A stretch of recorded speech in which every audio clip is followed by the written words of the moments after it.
Another week. Yeah, I don't know why, why the audio is always lower for people come through. Okay, anyways, doesn't matter. Des, would you like to join the thing? Because she has some questions for you about the commission you gave. Yeah, sure. Des, get into the Discord chat. You can do it on your phone. What? Okay.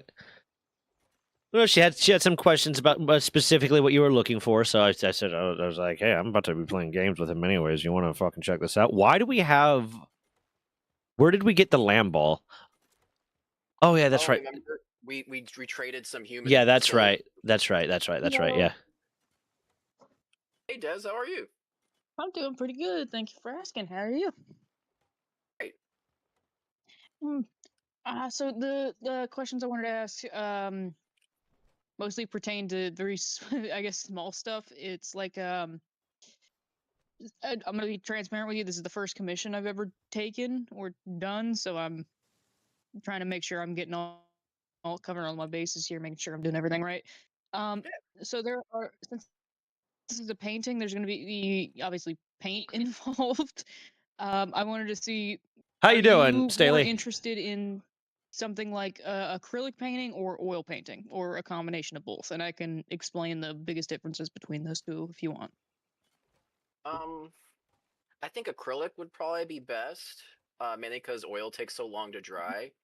And the Yeah. main reason why I say that is because eventually the main goal is that this is going to be scanned, so then I could upload it, and put it into the book, and then it can go out to be printed.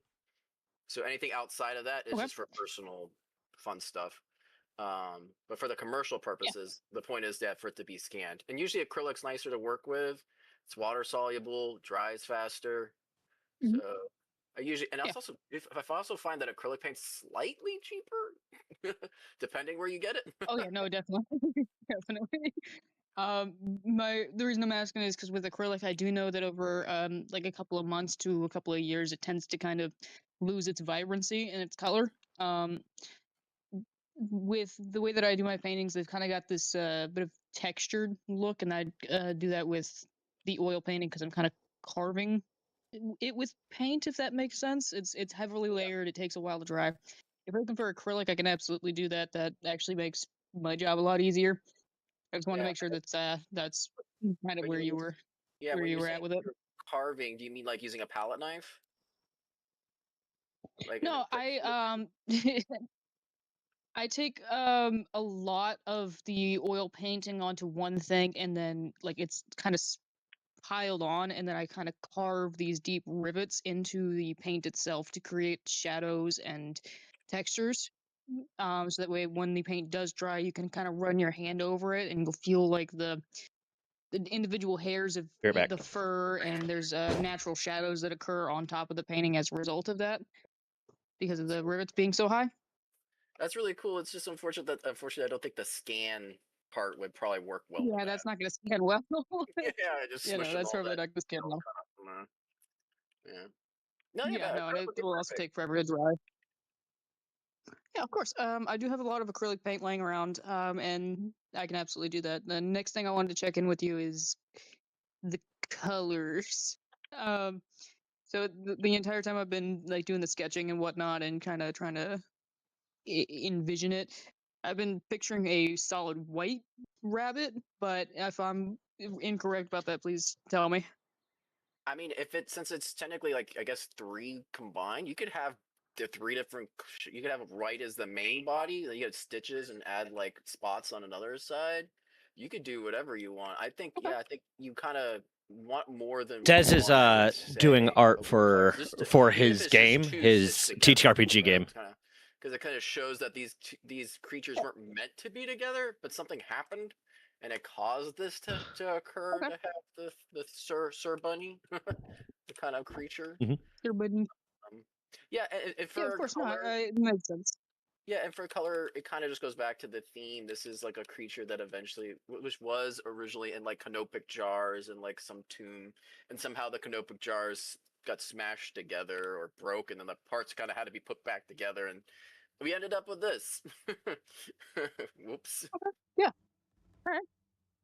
I can absolutely work on with that. I'll do a combination of 3 different colors with some overlap, and then do some stuff like that. And then the zombification of it's really going to be no issue. I work with animal bones pretty regularly. The sketch I did provide you has mostly just kind of normal looking, but that's just so I can get an idea of what's going where, so I can kind of trace out the skeletal structure. But I'm gonna revise the sketch, go back over it with the stuff I want to do with it. So more of like broken pottery, the hieroglyphics on the wall behind it, that kind of thing. And then obviously with the bones popping out in certain places, I just wanted to get kind of like a general shape going on before I do anything. No, But that sounds fantastic. Yeah, I've been actually since learning hieroglyphics for this project, so I actually learning to read it. It's that, actually not as bad that's as you awesome. think. I mean, Apparently, it's like when you see pictures. hieroglyphics, you actually where the animals are facing in hieroglyphics is actually where the start of the sentence structure kind of begins. It's not like an actual sentence, but like where you would read. Really? So if the animals are facing to the left, that means you start reading the hieroglyphic from the left to the right, and if they're facing right, you read it from the right, then going left. That's really cool, actually. So yeah, you I can. did not know that. Yeah, it's something cool like that. And then if you see like where they have like a circle around it with like a little, like almost like a sign, like they made almost like a sign, like a circle around it, like to emphasize that word, that usually is reserved for like pharaohs or kings. So Hmm. there's a lot of really cool things like that that are in hieroglyphics. And you have to imagine it has to be something simple enough that where symbols were able to convey things, and they didn't have vowels either, which is really cool. Like how you're not supposed to be buying copper from this one guy. Oh God, yeah. All right. No, I just want to check in with you, make sure everything's going good here. Since I'm going to be using acrylic on this, this shouldn't take too terribly long, since it's going to dry a lot faster. Um, Yeah. I am going to be starting adult high school here pretty soon, which is yay. Good job, me. I I have a 4 to 5 hour long test on Monday, but I should be able to be working on this no problem. And then classes start officially on December 1st, but I'm expecting to be done by then. I'm going to keep you updated throughout the whole process. Like when I start finish like the proper final sketch, and then when I start laying down colors and things like that, I'll keep you updated, send you pictures. Um, Once I'm done and everything looks good to you, I'm going to find a good place to take a nice, pretty picture for you, scan it, and then send it over to your email. Okay? That sounds awesome. And yeah, and no stress. Like I used to have a lot of things going on my end, so that's why the timeline is nice and long. You got a whole month, so Yeah. don't feel like you have to rush in any time. Just a month, I feel like is a reasonable amount of time. But yeah, it is Yeah, a painting, definitely. which is I will say the other artist I work with, he uses watercolor based style paints, Mhm. um, which I don't know how he does it. At least with acrylic, I feel like it's a bit more forgiving. If you make a mistake, you can literally wipe it away with like water and cloth. And but with like watercolors, that sucker's gonna soak in, and uh, haven't got Yeah, much confidence with watercolor paints. that's fair. No, with the acrylic, if I make a mistake, I use black canvases to start out. I use a black canvas, and then if I mess up somewhere, I just kind of take a bit of black paint and just kind of paint over it. Perfect. Just- It's a good eraser. It actually works better than like a white paint on a white canvas, weirdly enough. Yeah, it does because the canvas texture does not match with any paint. Exactly. Cool. If you want mask, I have a 3D lidar scanner, and I can 3D lidar scan it. The Why do you drawing, have a lidar scanner? because I have I have 3 3D printers. Holy shit, Yeah. that's awesome. Only one of them is current. Well, one of them is broken. I got it back when I was still down in Miami. One of them is currently set up, but like the print surface, like there's a part of it that doesn't. I don't think it heats up enough, so it starts not sitting there. And the other one is one on a treadmill that I have not set up yet, but it can theoretically do something infinitely long. That'll be really cool. Well, Yeah. we can figure that out later. Yeah. I think the cool thing with 3D printers, which would be the next, would be really cool to eventually get to, is miniatures. Yeah. Yeah, that would be the really neat part. If once So I you get can the one on the treadmill set up, the treadmill can again is on it's 8 inches wide, but it's on a treadmill, so like it just consistently moves forward. So I could set up a box at the end of the treadmill and just have it constantly printing miniatures for if you want. If you have like a fucking like, hey, I told this shop that I'm gonna have 200 miniatures ready for them. I'm like, okay, cool. I can. That would be awesome. Yeah. And the cool thing with like the 3D scanner is if you have a physical copy of something, I can scan it and then turn it into a SQL model and then print it if that's something you're interested in. But no, I just meant like it would give like if she does it with texture like she does, you can have a image of it that is also textured. That way, like if you were doing the book, and you found like a print shop that could work with it, they can make it so that the print is textured the same way. Oh. Yeah.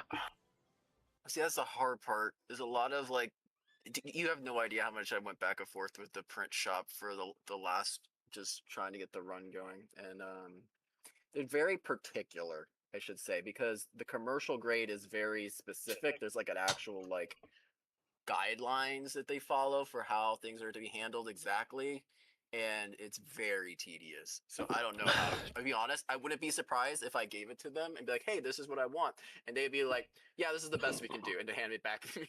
Yeah. I'd be like, "Oh, really? Thanks."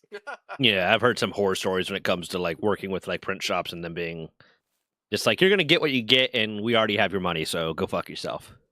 They were nice enough to send me messages like this is gonna be trimmed off, this is gonna look like this, and I was like, okay, and fix that. Oh, don't forget this. I'm like, why didn't you tell me that the first time? Okay, then this. Okay, the first email could have included all of this. Okay. Yeah. I'm over here like going back and forth like 7 times. Like, okay. It's like that. This all could have been an email, but instead this all could have been one email. Yeah, literally. Alright. That. My story. Well, thanks, Des, for checking in, and good luck with your it was your GED, right? Teaser. Oh, you're gonna do awesome. Then she's gonna become a mortician. Whoa. I'm going to college to take funeral directing and mortician classes so I can get my degree in that. Fantastic. We need more people out there like that because that is not an easy job. Yeah, I think I might have told you about it, but like one of the reasons right now, so like as you know, my grandfather passed away a few weeks ago, and he passed away on like October 18th, and we still haven't had the funeral yet because he prepaid for his cremation. He paid ahead of time for his cremation because he didn't want to be like a burden on the family kind of thing. That's so baller, actually. Well, funnily enough, he prepaid for his cremation and stuff, so he wouldn't be a burden on the family. But then when he died, and my dad went to go like pick up his truck from our hunting cabin and stuff like that, the truck needed an oil change, the truck needed new brake pads, the truck needed this, the truck needed that. Like it needed so much shit work done to it, and my dad was just like, he's probably laughing his fucking ass off like right now about all the fucking burden he just left me with, like all the shit, because my dad was like constantly paying to fix shit for him kind of thing, because my dad has money and my grandfather doesn't. So like he's just like, he's probably laughing his fucking ass off right now. He's getting such a kick out of that. But no, he prepaid for his cremation, but since he prepaid for it, when the body was delivered to the crematory that he'd already paid for the cremation and the urn and everything with, they were just like, yeah, we'll get to it when we get to it. It might be a few weeks.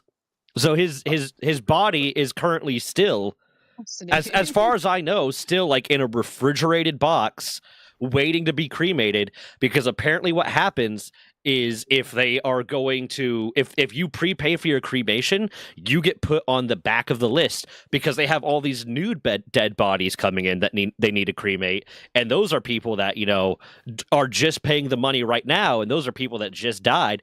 So like we literally got told it was going to take weeks and weeks and weeks for them to put him in a fucking oven and burn him so that we can have a fucking funeral. That's crazy. Yeah, that's diabolical, actually. Yeah, it's fucking wild. It's like, we already got your money, and or they said it to my dad, so your dad's already dead. So eat a dick. We'll get to it when we get to it. Do something about it. YOLO Oh my God. swag, motherfucker. Yeah, you know what? Here's the thing. Like, me, part of me wants to do about it is like, cool. So the next body getting cremated is either my grandfather's or yours. Pick. Like, Yeah, what? I've like never heard of a wait list to get cremated. it's not even like well, it's like it makes sense that there's kind of a wait list. One, so my grandfather lived in like a semi city in Pennsylvania. Like, it's not Pittsburgh, it's not Philly, it's not Harrisburg, but he lived in Reading, which is kind of like a city, but not like big city. But like, how many people are fucking dying? Like, hold on, real quick, I'm gonna Google. How long does it take to cremate a body? 2 to 3 hours. It takes 2 to 3 hours. Influenced by the body size. My grandfather was a big dude, so probably 3 hours. How many people are fucking dying that you cannot find a 3 hour period of time to throw them in the oven? Fucking what? Well, they don't call it an easy bake oven for no reason. Yeah, it's all just that level of there's like a cruelty to that of like, okay, we are wanting to have the funeral, get the closure or whatever, and have the process and be done with this and be able to kind of like start the process of moving on, and they're just like, eat a dick. Yeah, that is bizarre. I've never heard of anyone having to like wait to have a funeral. Usually it happens. It's like you within a said, like, week. yeah, It's within a week, and the body starts getting embalmed almost fucking immediately or cremated immediately, and that extra few days is just the amount of time it takes to get a place, get the funeral stuff set up, order whatever you need, the flowers in the box and all that shit, and then give people time to travel. Like that's usually the wait time. The body being taken care of is immediate. Like it's always supposed to be like immediate. I've never had my cat died and I had her ashes the next day. Like when my cat died in the middle of COVID, I had her ashes like the next day. Yet a fucking human being we're treating with so much goddamn indignity.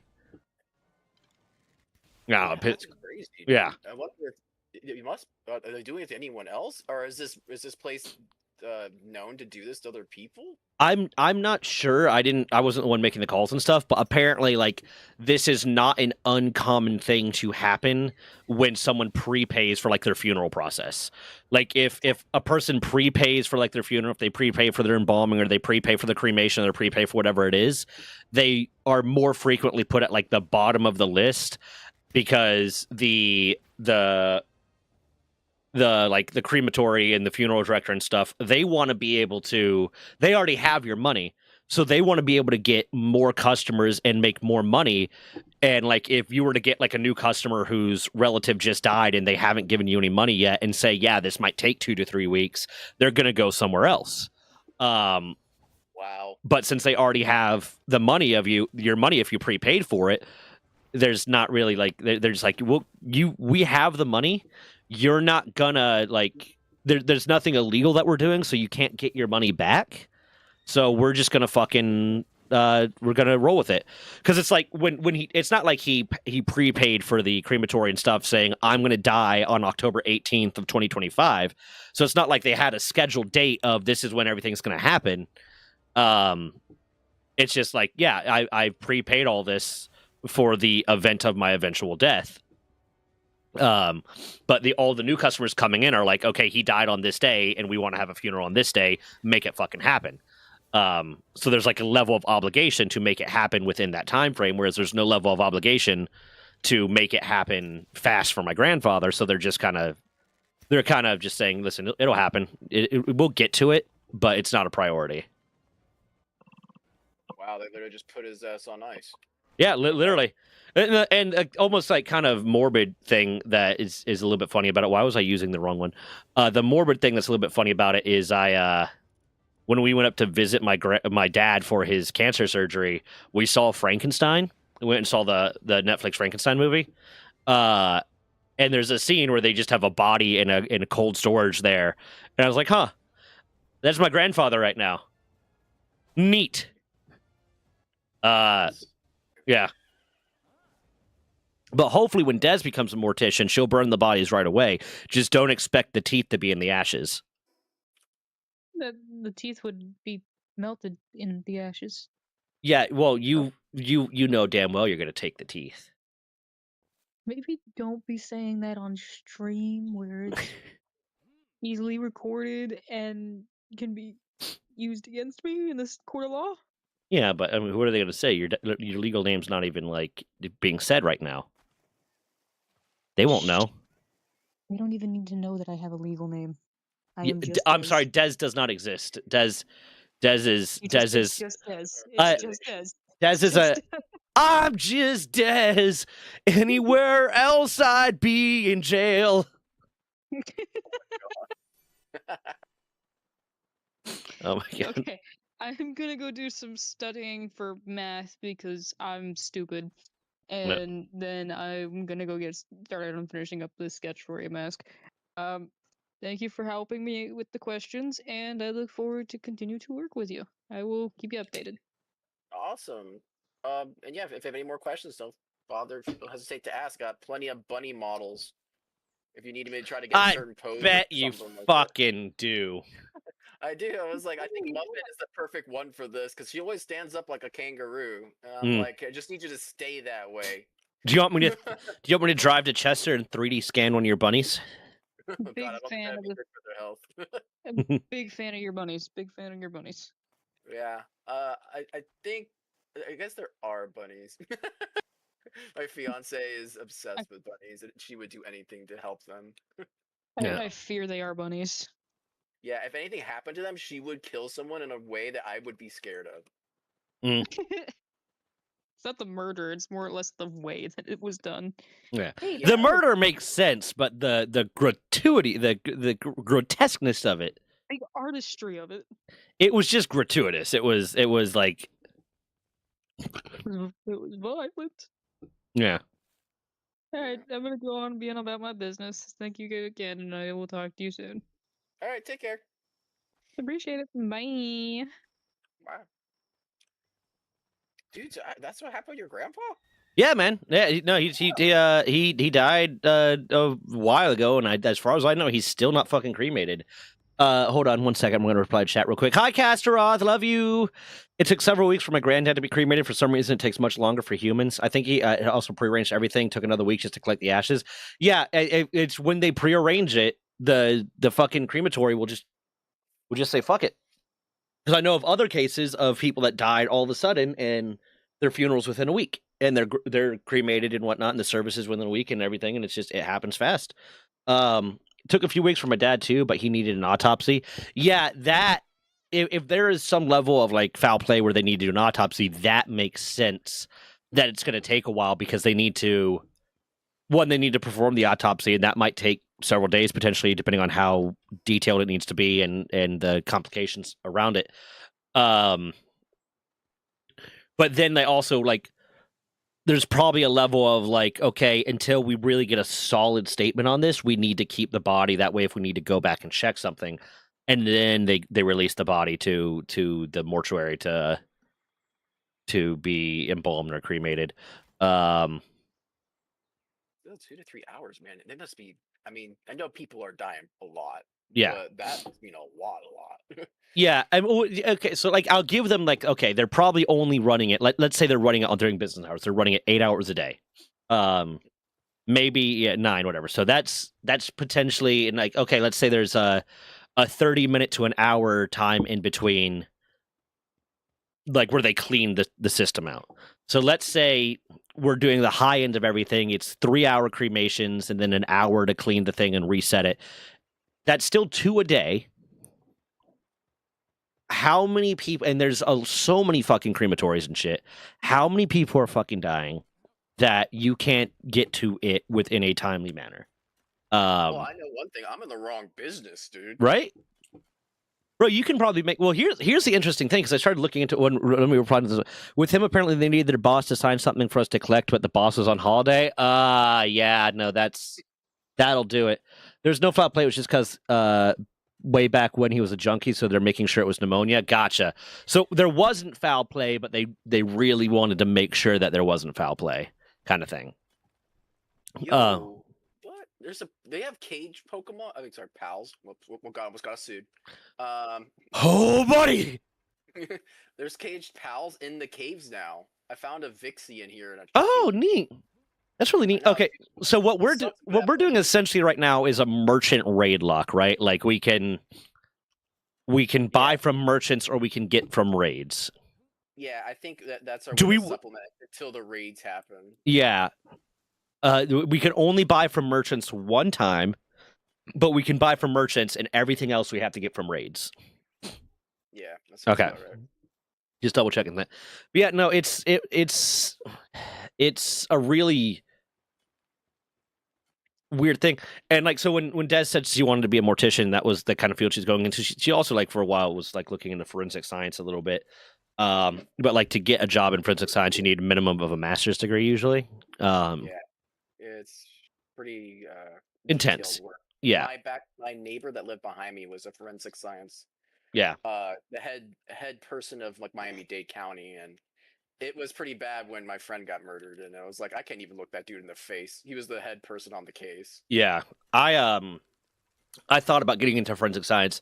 One, because the background of my job in the military is analytical anyways, so like okay, makes sense. And then I started getting really disillusioned with the concept of being a researcher, of doing research, scientific research, just because the more I was working in the labs that did it, the more I saw that there's this, especially if you're doing universities, if you're working at universities, which if you want to do the type of research that you want to do, you want to work at a university, because the universities generally like are more like do whatever research you want to do as long as you're following our rules.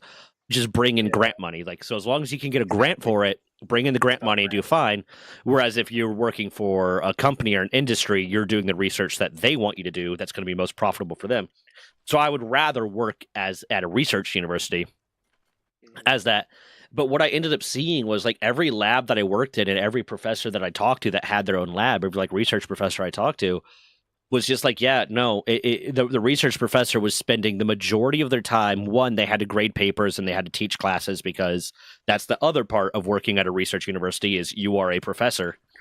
But then like any of their quote unquote lab time was just just spent writing grants and stuff and not actually doing the work. And it's like, I really like this work, but it seems like there's a moment where there's like this ceiling that once you pass this ceiling, you're not doing the work anymore.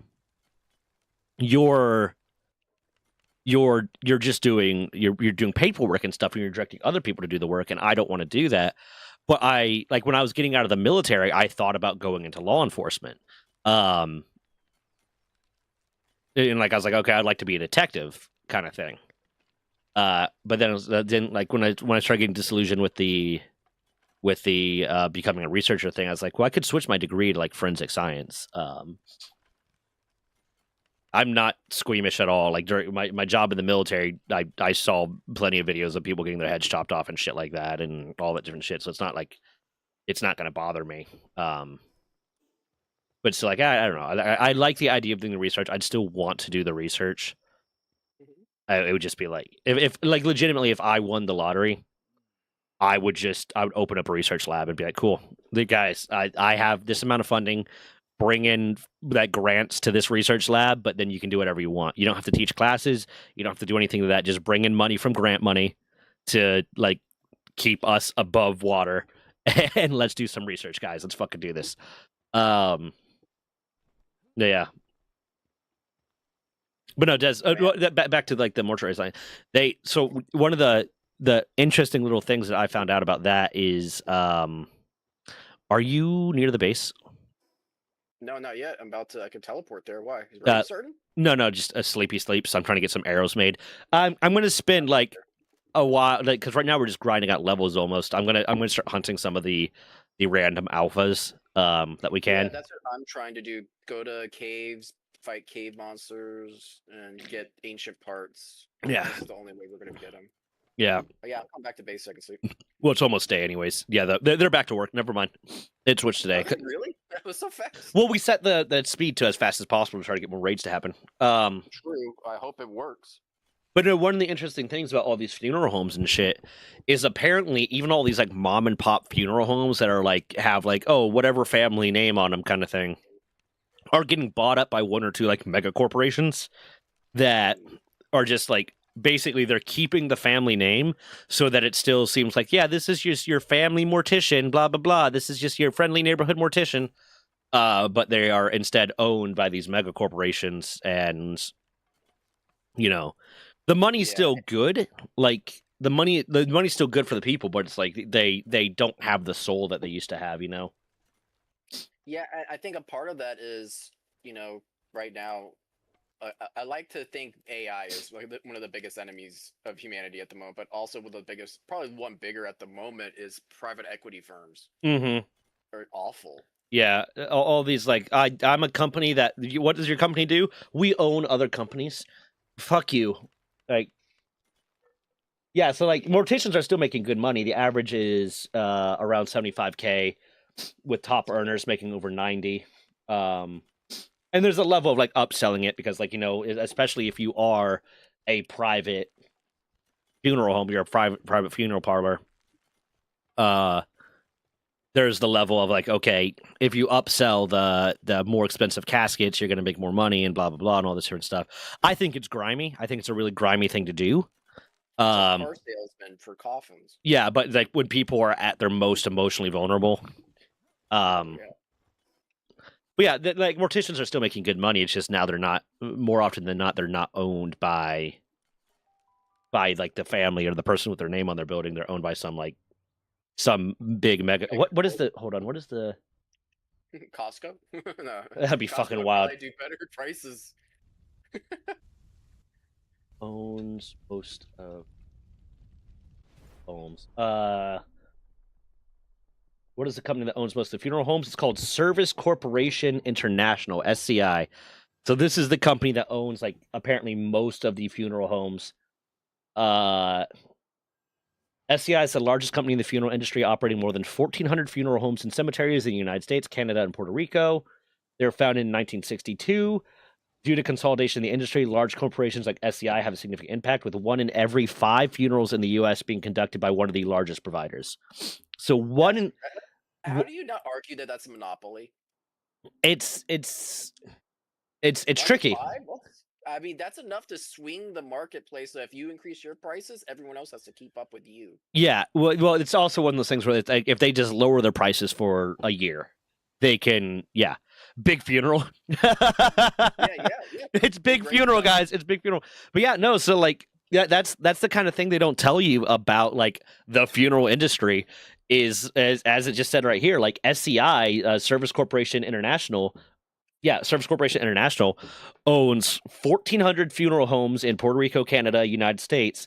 1 in 5 funerals is being covered by this one company because what they are doing is they are going out buying up all these mom and pop funeral homes and whatnot, but keeping the name on them so that it still looks like, oh yeah, no, this isn't some big mega corporation. This is just this is just Charlie. I know Charlie, and Charlie keeps his job. Charlie continues to work there and be the face of it, and it keeps his name on the thing, but it's owned by this big mega corporation. So now they have like they're beholden to their bosses, they're beholden to their owners to make it as profitable as possible, kind of thing. And it's disgusting. It is a business that is built on taking advantage of you when you are at the most vulnerable you will probably ever be. Someone you love has just died, and if you're the one handling the funeral, you are probably one of the people that was closest to them. Yeah, exactly. It's usually given to like the most direct descendant. Yeah, and they do all these shady tactics, and now especially because they're beholden to their parent company, they do all these shady tactics to guilt trip you into spending more and more money and make you feel bad if you don't, and then it's gross. It's a really gross industry, and the problem is I think a lot of people get into it for noble reasons, but money talks, man. Yeah. The same thing with eyeglass companies. I think there's Yep. like one major company for glasses. Yep. that pretty much controls everything here in the U.S. Was it Oakley or was it one of the other companies that came out to challenge them and was making equal quality glasses for like $12 because it's not that fucking expensive, and then they did everything they could to choke them out of business, kind of thing. That is monopoly, but it's like getting into I'm pro capitalism to an extent. I'm pro managed capitalism because I believe that capitalism, when it's properly instituted and properly managed, facilitates progress and facilitates growth. I'm But fighting Penking, by the way. I'm fighting Doomond. All right, I took care of Chillette. Okay. But yeah, I'm like pro capitalism theoretically. But it's one of those things, like when you live in a capitalist market in a capitalist world, it's really hard to balance out, like, when do you say you are too much of a monopoly that we're going to sanction you, and when is it just you're good businessmen and you're making the right like financial decisions and business decisions. I would say when you start taking anti-competitive practices is when it's like, okay, you need to be sanctioned. Yeah, those are the criminals that are in the United States. It's Yeah. just corporations that do practices like that. Yeah.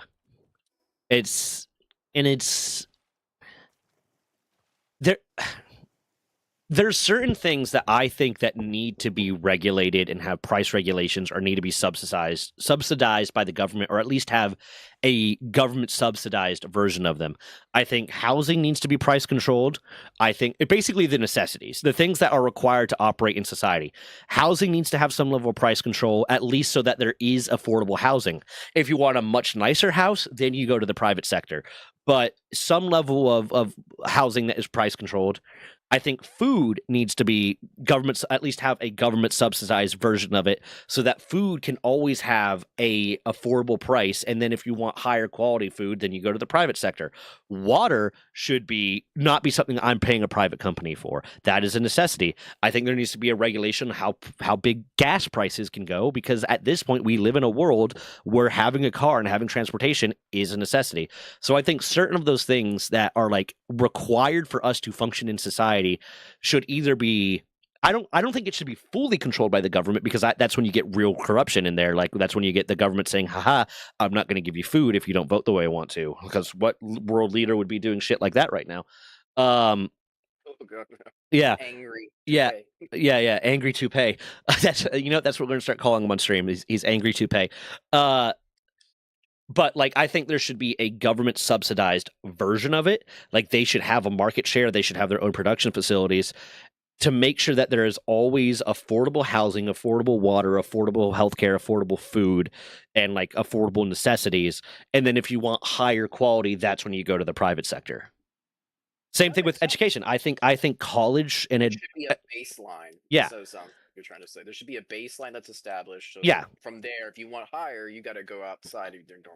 And that triggers what capitalism should be, or that triggers the actual advantage of capitalism, which is it's meant to drive competition and progress. You're either going to make something that is cheaper or make something is better. That is how you break into an industry. Is you're either going to do the same thing but cheaper, or you're going to do the same thing but better, or you're going to do the same thing but better and cheaper.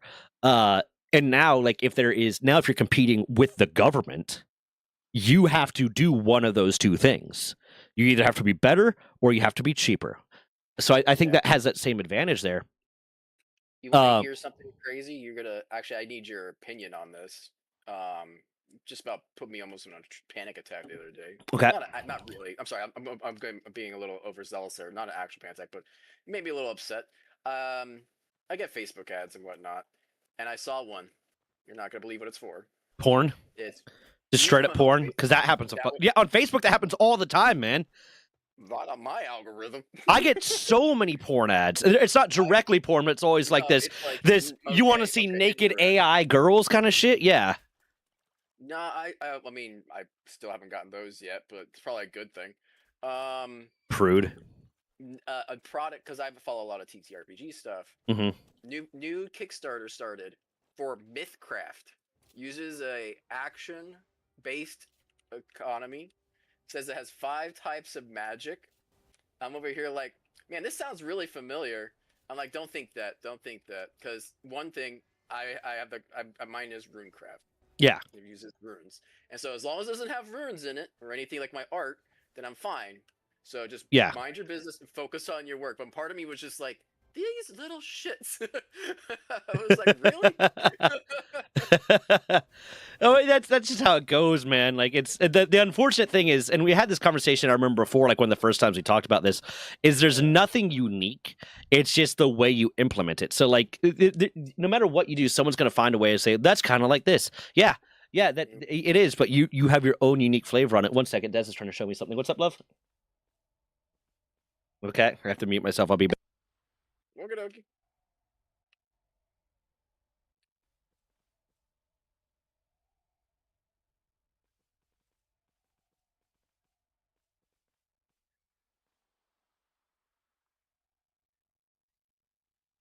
Yeah, it really grinded my gears just a little bit, like, because I was like, that sounds so similar, just slightly different. And it was like, okay. I'm like, I know my product's better, but at the same time, it was just like, ugh. This is why I Yeah. don't like Kickstarter, though. Hold on, let me look at this. I don't know if I play the way Death is dealt with is horrendous. Feels like vultures circling with businesses trying to get whatever they can from people grieving. The banks didn't want to give the savings that my grandfather had to my grandmother, even though it was in his will. Why did they have a reason? Did he owe money? Because that is a thing with like you'll have people trying to come after you after someone dies if they're in debt and say, "Oh, you owe us this money now because you inherited his debt." You don't inherit debt, but debt has to get paid out of the equity that someone had when they died before that equity, the remaining equity, can be transferred to the person. So it might be, yeah, like you might have $200,000 worth of inheritance, but they owed $200,000. You're not going to get a dime, and you don't really have a say in that. The probate's going to handle that first and say, okay, how many people does he owe money? Does he have actual some agreement that he owes money? And then we will give out whatever's left over. Big funeral, woo capitalism. I was tempted to become a mortician. Our family has a trusted funeral director who's dealt with the members that have passed in Liverpool, so they're very good. Yeah, as far as I know, the corporatization of funeral homes, I only know of it happening in America. It probably does happen in other places, but yeah. Big funeral, woo capitalism. Darn it, these AI generated and voiced ads are ruining my Twitch experience. Yeah.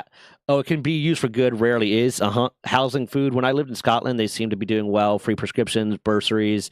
You don't need to pay off till you earn enough, and the debt doesn't get passed on. Bursary is a college grant. You can try at the same level before they charge extra. Yeah, so we have that. We do have a lot of resources in America that are designed to help young people, but they do not get advertised nearly enough. Like we have something called Job Corps, where if you're under the age of, I think, 25, you can go to one of these Job Corps facilities. They will house you, they will feed you, and they will train you for a technical job of some sort, like to become a skilled laborer, basically. And it doesn't cost you a dime, and in fact, they pay you. They pay you like they don't pay you a lot of money. They pay you like a very, very small like allowance just so you can enjoy yourself, kind of thing. But we have that. But I did no. They don't tell you about that. No one tells you about that. He didn't owe any money. They claimed they couldn't confirm who she was, despite one of the accounts being joint with her. They let her take the money out for the funeral, but didn't let her. Ah, yeah. So they're just cunts. Got it. They're just pieces of shit. But yeah, no, that fucking sucks, man. That does suck. Like I've had shit like that happen to me too, where I have like this idea or something creative, and then like you see like cheap versions of it's popping up everywhere, and you're like, it can't be trying to steal from me because there's no way they know me yet, but it's fucking suspicious. It's weird. But Runecraft, next big TTRPG, TTA RPG. It's gonna be the next big one. It's gonna take over all of D20 or all of Dimension 20. I hope so. Yeah. I don't know what they're doing because Mulligan's over at Critical Role at the moment. Who is? Well, they're on a break right now, aren't they? I guess so, because Mulligan's over helping Critical Role run their campaign. Yeah. Who knows? Well, does Dimension 20 does occasionally like switch out their DMs? It's not always Brennan, is it? Yeah, they do. I think, but I mean, I think majority. I think I'm like 80% is. I mean, Mulligan. it's his show. Yeah, it's 100% his show. But I think they have done ones where it wasn't him. I still want like a full, at least hour-long episode of Dimension 20 on a bus. Have you seen that? No, wait, on a bus. Yeah, as part of a Game Changer episode, they gave the three people on the Game Changer like money to invest in video ideas. And Okay. Katie Maravich's was Dimension 20 on a bus because she knows nothing about D&D. She doesn't know how to play it. She knows nothing about it. And she is like, what I'm going to do is if you give me this much money, I'm going to get some of the most like prolific people in the D&D space, Matt Mercer, Abria Iyengar, Brendan Lee Mulligan, all these people, and I'm going to DM a campaign for them. And it was called Dimension 20 on a Bus. And I think there's like 5 minutes of it, but it's basically her, someone with no D&D experience at all, trying to DM a D&D campaign for like these really prolific famous DMs, and it's the funniest thing. And watching Matt Mercer do, because Brennan's losing his mind, Abria's losing her mind, but then Matt Mercer is like trying to help her. Like she's saying, like, "Oh, this is you're the Lint." Is like, okay, well, like as Lint, do I have some sort of natural affinity with like the environment of LA or whatnot? And like trying to guide her, like, and be like a good DM daddy. Like, I'm going to teach you how to do this thing. And it's just the funniest fucking thing. They're on the D6 system.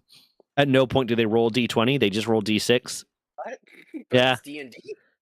Yeah, it's great. It sounds like hot garbage. I'll have to send you because it's like they have the short version of it, and then they have like a 5-minute version of it. But it's really funny. But I kind of want a full like hour-long episode of it. Yeah, I'm sure the reactions are what make it priceless. Yeah, like there were people saying like, "Oh, here I'll send it to you real quick." There were people saying like, "Oh, I want to see a full season of this," and it's like you can't really get a full season out of it, but you can get like a full hour-long episode of it. Like it's a short one shot that is Dimension 20 on a bus. And it's so funny. He didn't owe any money. I think they were hoping to close the account and keep the money. Yeah, no, banks are shady as fuck. The only reason I had to get help to pay for my dad's is because his missus had spent all his money whilst he was bedridden. Love it. She's still junkie. Telling a bank someone is bedridden is dangerous. They try to call in the debt knowing you don't have the full amount and others forced to pay it. Yeah, banks need to die. It was more my dad let her use his card to get groceries, so I had no idea it was all gone. Yeah, no, that's shady. We had a family friend. It was my grandfather's best friend, like since they were 6. Like they met. We called him Uncle Bobby. They met when Bobby got lost playing kick the can when he was 6 years old, and my grandfather found him, kind of thing. And he ended up in a nursing home. He got really bad dementia, ended up in a nursing home, kind of thing. And my dad, he really loved the show The Big Bang Theory. Like he loved the show The Big Bang Theory. So my dad went in and seeing how the nursing home was being run, and that people didn't really have stuff, and it was there was like nursing home facilities they could use and blah blah blah. But you were allowed to bring in stuff for like your relatives and your family members and shit. So my dad brought him in his own TV and like paid for it and told the fucking the people that owned it, like, this is his TV. If we ever come here and it's not in his fucking room, we're gonna have a problem. Like no giving this to someone else, kind of thing. And his piece of shit alcoholic daughter took it and pawned it. But because that was we had to play nice with her, because even though that was like, my dad was the one that bought it, kind of thing, technically, since that was his daughter, whatnot. And since that was his daughter, she could take us off the visitation list. So she could take the family off the ability to visit and say like, no, these people, or she could take, people that aren't family to him off of visitation and say these people aren't allowed to visit anymore. So basically he just kind of had to suck up and buy him another TV because his piece of shit alcoholic daughter, his daughter ended up dying before he did. Yeah. Alcoholism. Yeah. And thank God he was, it's a weird thing to say, but thank God he was so deep into dementia that he didn't really know. I mean, here's how bad the daughter was. I knew the man my entire life. He is my grandfather's best friend. I grew up around him. He's Uncle Bobby. Love him. He's a great guy. Was a great guy. I did not know he had a daughter until I was about 20. Yeah, that's probably why. I went to his wife's funeral. Didn't see her there. Had no idea he had a daughter until I was about 20. I mean, yeah, it sounds like something must have happened, a falling out that was so bad that she just never came around again. Yeah. I took care of King Paka. Okay. That's probably the highest I can probably do right now. Level I got 23. You're level 23? No, that's what King Paka was. Okay. I got Doomid. And it was getting risky with Nightwing, and I didn't want to risk it because I didn't want to fuck us. Yeah, I can come. Let's do it together. Okay. What level is Nightwing? Nightwing's 18. Okay. But one of the ones I'm kind of thinking is now that they have these like coins, every one of these alphas that we beat, we start doing more damage. That would be nice. Yeah.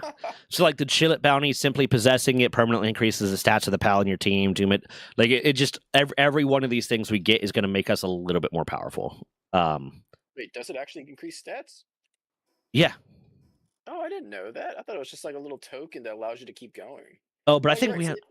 it does increases the stats of the pals on your team. Yeah, it doesn't increase ours. But we should have to. We might have to redo Pin King together because we did Pin King together. Yeah, I didn't get that. Oh wait, no, I did. We might have to redo King Paka together because I didn't get it for King Paka.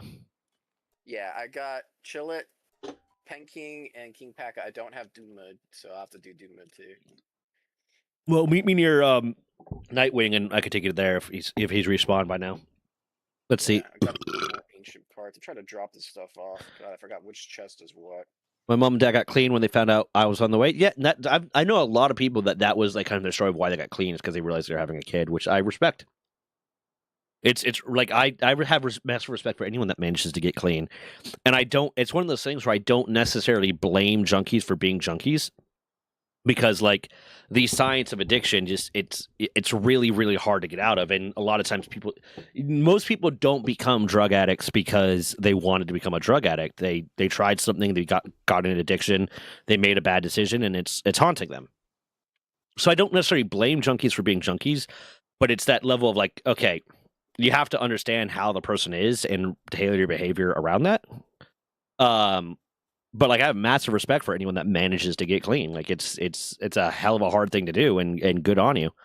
And especially when it's like, yeah, I chose to get clean because I realized I was having a kid. My ex-wife's family were active addicts while she was young. She ended up using that as part of her excuse for every bad piece of behavior she had. But, you know, I'm not going to lie and say I was a great husband. I was medicated out the gills because of the Navy and shit.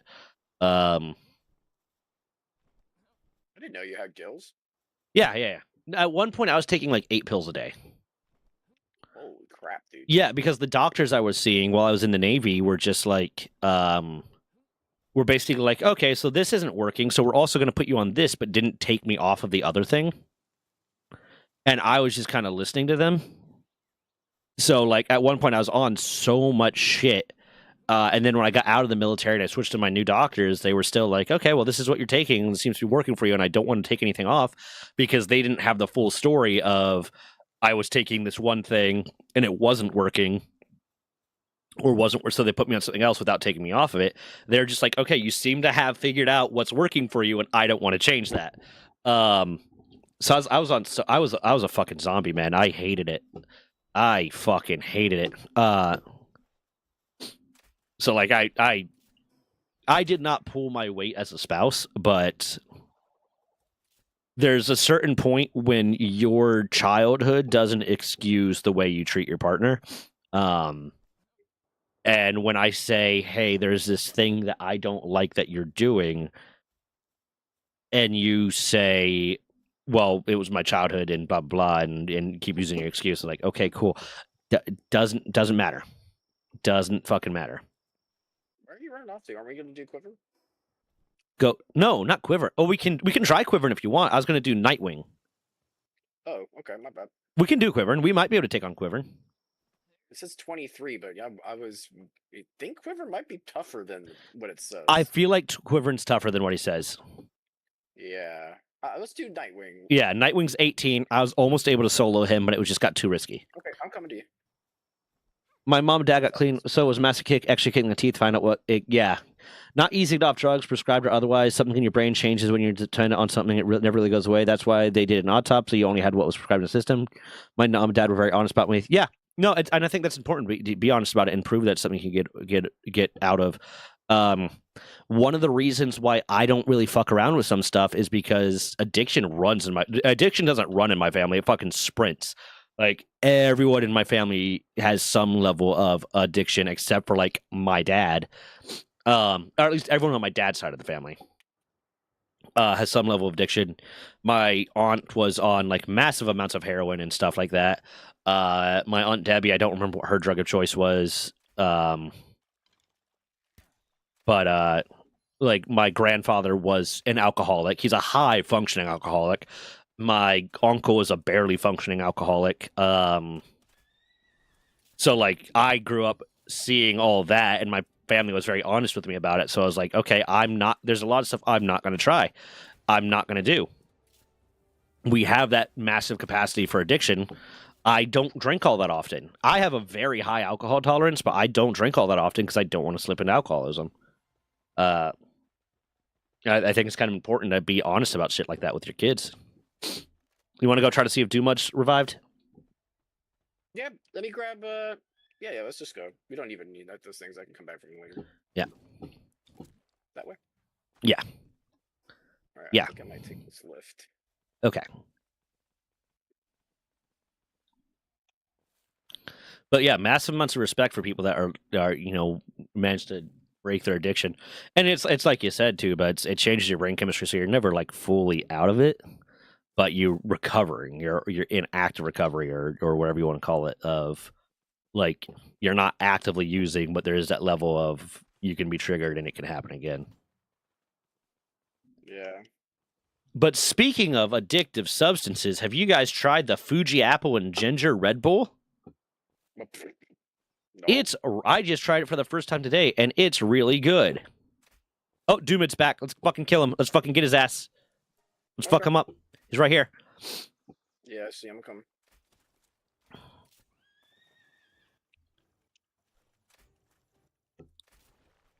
Look, how'd that miss?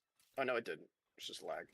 No, I know my brother. I've talked to my brother about like addiction before, or like about people being addicted, and he's very much like they made the mistakes, they deserve to suffer the consequences, and blah blah blah, and all this different shit. And like, Kenny, you have had so many people carrying you for your entire fucking life and helping you and making sure that your mistakes don't bite you in the ass.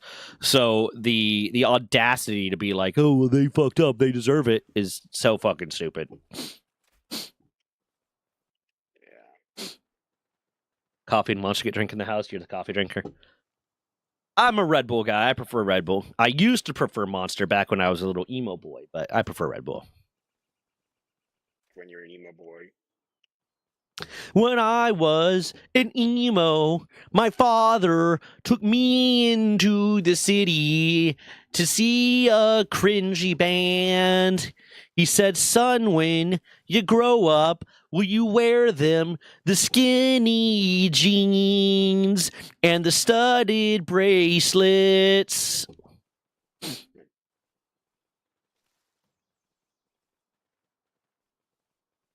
Red Bull's a mixture.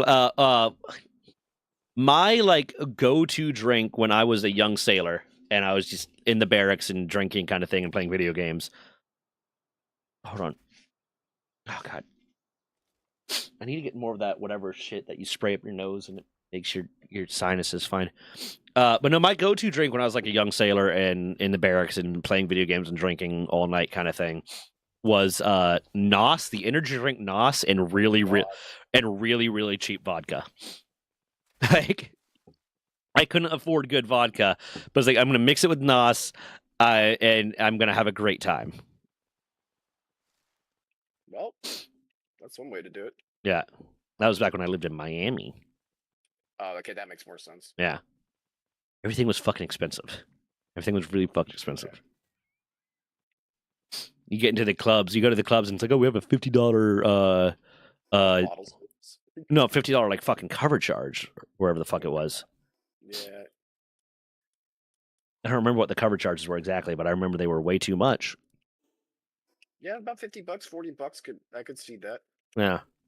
To me, like a cover charge alone is stupid.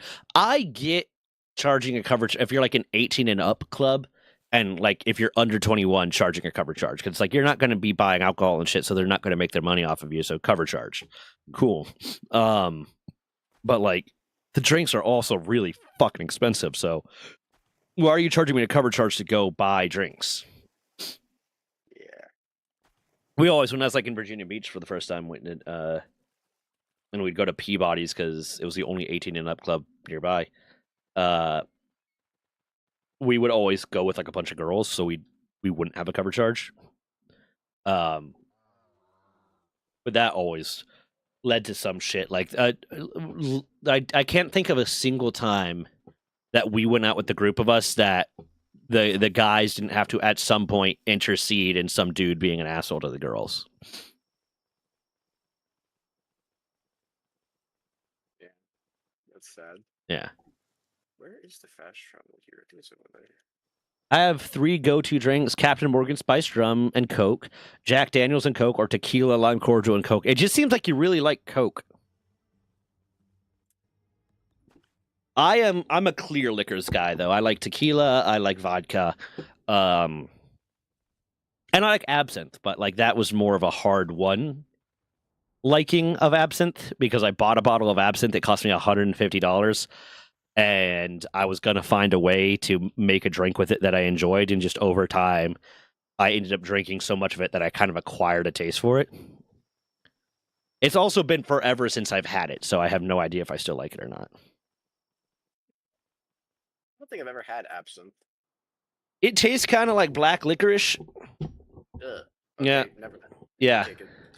You pour it over. You're supposed to pour it over a sugar cube. Most of the time when I'm being lazy, I just mix it in with a little bit of sugar and then I light it on fire for half a second so it caramelizes a little bit and then shoot it, throw it back. But more often than not, like I don't drink absinthe as a shot. I drink it as I mix it with something.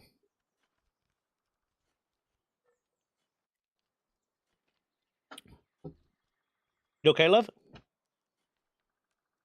You okay? That's not an answer. Okay, she's okay. She has this thing where she doesn't use words to communicate with me, and that just like it's like I don't know what you mean. Her favorite thing is to not talk to me. Her favorite thing is to make noises in my direction and expect me to interpret them. Yeah, I think all girlfriends, fiancés, wives do that. It's like they learn a secondhand language. And then they want to get mad at you for not communicating enough. It's like I tried, but I don't understand the words that are coming out of your mouth. She just said you're supposed to be better than me. Like I don't know. No, that's not right. Better in what way? I don't know. Oh God. I don't know. Just better, I guess. Just generally better. Nah. That's too high expectations. You gotta set that standard a little lower. I have brain damage, motherfucker. What are you talking about? Show me your. I don't have a fucking CT scan for it. I'm fucked up. Oh my God. This is like 2 kids at the playground who their parents forced them to wear helmets because they weren't trustworthy enough to like not hurt themselves arguing. Yeah, I'll say so. Here's the thing that Des loves to do is I'll be like, "Hey, Des, are you hungry? Do you want food?" And she'll go, and I'm like, "Okay, but like, do you want food?" Like, is that a yes? And I'm like, "Okay, so what do you want to eat?" Oh, that's the worst. It's like it's fucking. I've just gotten to the point where whenever I make food, I just put something extra, like an extra serving. No knowing matter, that- yeah, no matter what she says about whether or not she's hungry, I get her something. Yeah. One, just because like I think I do, but 2, because I know she might have said she's not hungry, but by the time I get back, she's gonna have changed her mind. Sure.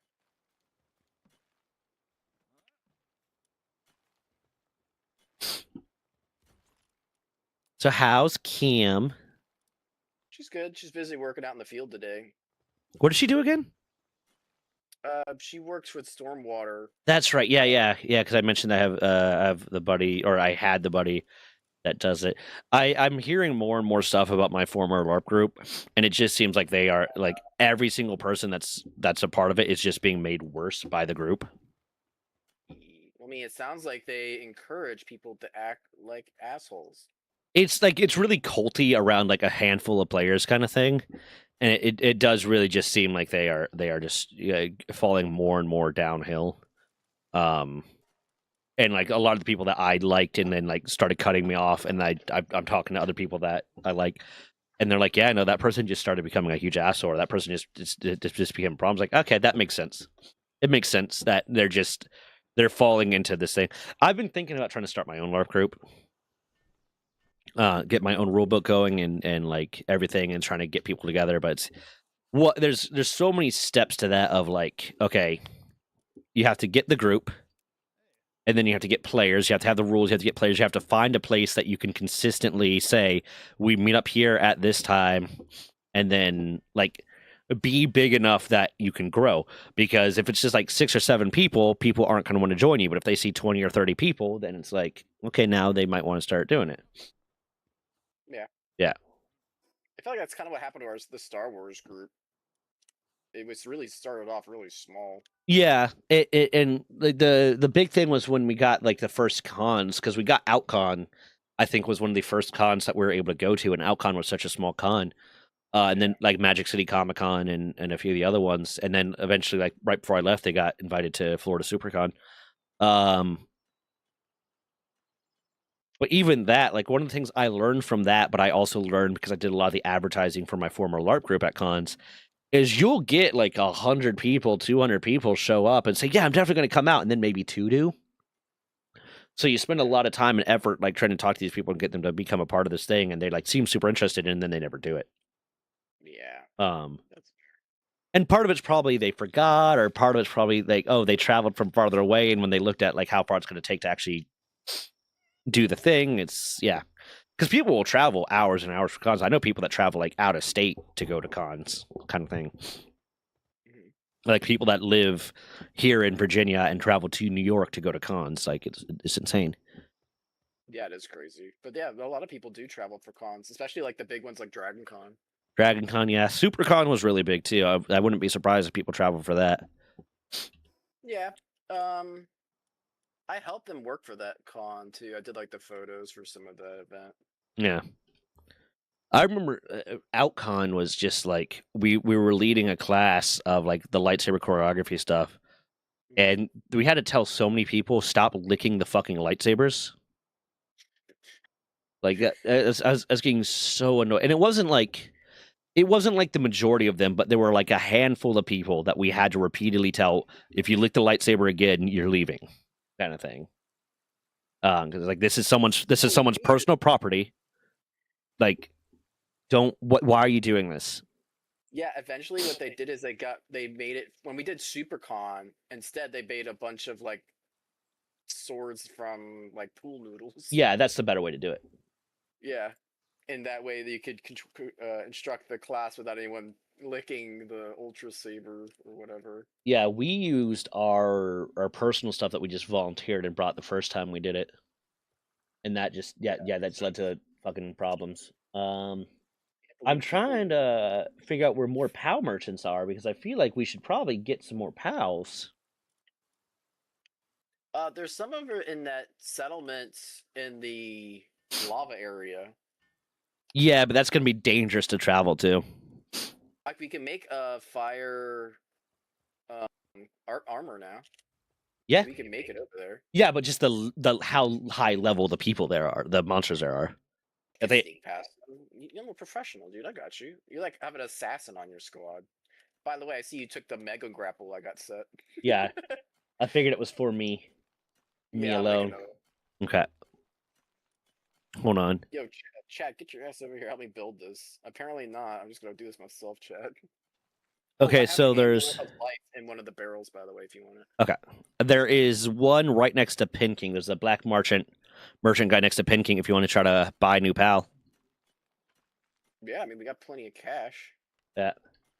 So one thing we do actually have. It went from being a Raidlocke to capitalism. It's a merchant lock. It's a merchant lock. We could just also happen to use raids. Is what it is. Yeah, I like the I don't know, Raidlocke sounds so much cooler than Yeah. Capital. Yeah. But yeah, I'm surprised. I thought by now we would be getting one right about now. Yeah. No, I was fully anticipating just a shit ton of raids. So I was like, oh yeah, this seems like a great idea actually because we'll constantly be able to replenish our guys. But nope. It's a capitalism lock. Yeah, capitalism lock. My partner just makes weird goblin noises, but they're not at me. Just in general. Yeah, I vocal stim a lot, so I get that. That's not your partner. That's a gobbler. Yeah. The hack to that is give two options. If they can't answer, say one of them. If they're disappointed, get the other one. For food indecision, when my brother worked at McDonald's, he joked the window cleaner had been sugar-free since 1985. He saw a few too many people lick the windows. My God. Yeah, it's so weird. I mean, there's the thing is it's them trying to be sexual and stuff and whatever, and like, hey, feel free to express your sexuality, but don't do it with my property. Wait, is that what it's about? It's a sex? No, you're lying. No, I swear to God, licking the lightsaber, it's a sex thing.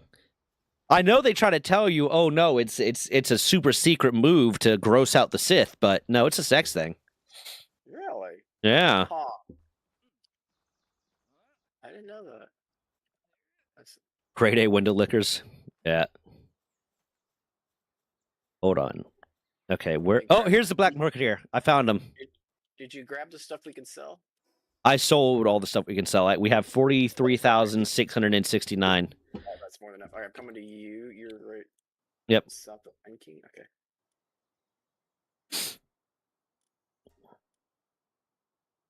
No, so people are just gross, man. And so people are just like, and there's like, it's not like it's. I get annoyed by like when people feel the need to overly sexualize non-sexual situations to begin with. I know. I have to deal with you all the time about it. Yeah, yeah. I would be playing Helldivers, and you'd be like, "Not my salad." I'm like, "What is that? A sex thing?" That wasn't fucking me. That was Miles, man. That was fucking Miles. You said that Next to my salad? Yeah. I did not know about that. I like. I haven't been able to eat salad for the last 3 days. I'm gonna Google that right now. I'm gonna put in my incognito window right now and just say not my salad. No, don't you dare. I want to see like I want to see if I can get the face. All right, now where did you go? I actually don't know where this. I see. Oh yeah, there you go. It is a meme of it, and it's just like a girl looking like indignant. Are you serious? Right in front of my salad? Yeah, I think I've seen this meme. Not the video, the meme. Yeah. Like you can see one of the dudes there, and it's just kind of funny. Like it's just kind of funny.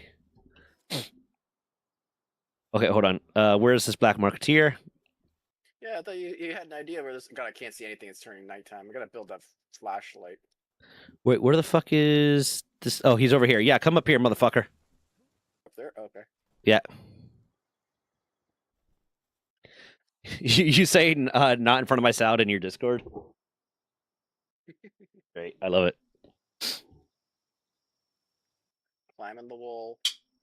I'm gonna get like before because this apparently it's a winter special edition. Before winter's over, I'm gonna get a bunch of these fucking Fuji Apple Red Bulls. Oh, he's a merchant? Yeah, I guess it is a black marketeer. He's just stand here. Yeah. Oh. Yeah, hold on. Ooh, okay, we got Denosum, Flambell, and Lunaris. I would like something to actually fight with. Okay. I don't have any money. You have the money. Yeah, we have enough money to buy any of these, so we're fine. Yeah. Denosum would be pretty useful. We don't have anything that chops wood. And it chops wood and plants. Because we could use another fire. And also just the fact that it can produce fire things for when we need to make stuff. Lunaris is 3 handiwork. Yeah, I guess it depends. I wouldn't mind a Lunaris to fight with, because I haven't been fighting with any pals or Kevin. My Cheng's pretty. I'll get a Denosum then. I'll get Denosum. Okay, that's awesome because the Dawson's also nocturnal. Yeah, and we'll be able to handle planting and whatchamacallit for us, so we'll have plenty of food. Do we have someone that does harvesting yet? Yeah, we have Patalia. Okay, yeah. There you Thank go. you, sir. Yep. I'm gonna buy myself the Lunaris. Folks do have to be careful what they say in voice, though. One of my admins was soundboard folks. Yeah. Ooh, I gained a level from that. My editor, his thing, whenever he joins voice chat, it immediately says, what is it? Something, attention, I have an erection. It's like, God damn it, dude. God fucking damn it. What's a strange thing to announce? Yeah. Hold on, I need to mark on the map that we've already used this one. Yeah, that's what I put a little symbol. I'm going to put an egg symbol for the ones that we've already used. Yeah, that sounds For good. myself, yeah, just so I know you can have whatever you want. I don't give a shit. You don't fucking matter. What did What? I put for the last one? I'll change that. I need to get my Discord being fucking active again. Like it used to be really, really active, and it just kind of died down. It's like I want to get it back, but it's like also like people have lives and shit. Yeah. And I don't. Yeah. I don't want to just like advertise it on the YouTube because one, then you get the trolls in there, and that's a problem. Like if it gets to the point where like I'm making enough money that I can afford to hire people to be like their job is community admins, like both on YouTube and Discord kind of thing, then like I'll be more ready to do that. But I also just kind of don't want to deal with that. And also, it's like right now, a lot of my content is not based around what the Discord is based around. The Discord is based around like, hey, find people to play games with and hang out and be friends. And my content's based around like, you know, fighting back against Nintendo and shit like that. So I don't want the Discord to turn into like just a place where people talk about the Nintendo lawsuit. Because it ultimately the Discord's built around like the community of it. That's what it's for. It's for building the community and making friends and finding people to play games with and blah blah blah and being, you know, safe space for people. And if I started advertising Discord on YouTube right now, it would immediately just become a fucking like this is where we're going to talk about the Nintendo lawsuit and all this bullshit. It's like I part of me wants to start a Discord for that, but I also don't. I don't have the capacity to, and I don't have the ability to pay people who have the capacity to manage that properly. That makes sense, dude. Yeah, you only do so much. You're already trying to do this art copyright bank thing. Yeah, I'm still waiting on the fucking and I'm not mad about it. Like shit takes time, but it's like I'm waiting to get the quote for the website because that's the next step is like the website needs to get built and then I could get the proof of concept out there and then try to use that to generate more funds. But it's like you want to help me do Catris quick? Sorry, I don't have to interrupt you. Help you do what? Catris?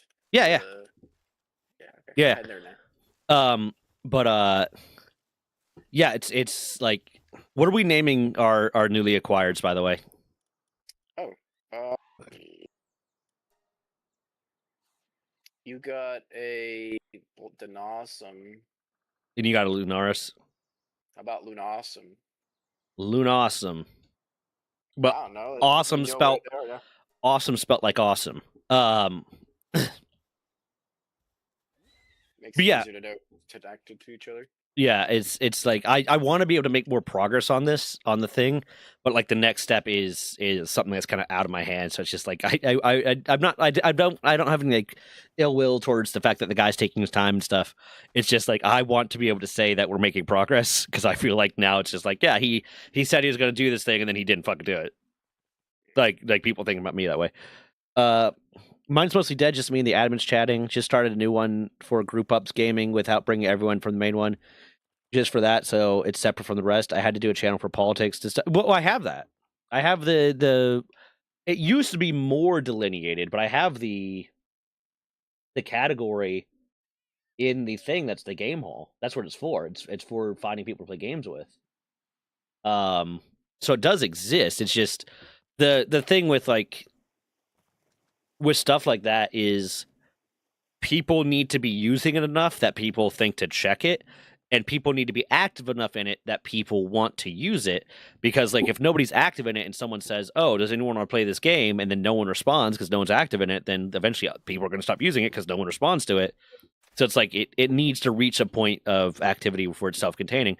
And there was a point in time where it was there, where it was active enough that people were actively using it constantly.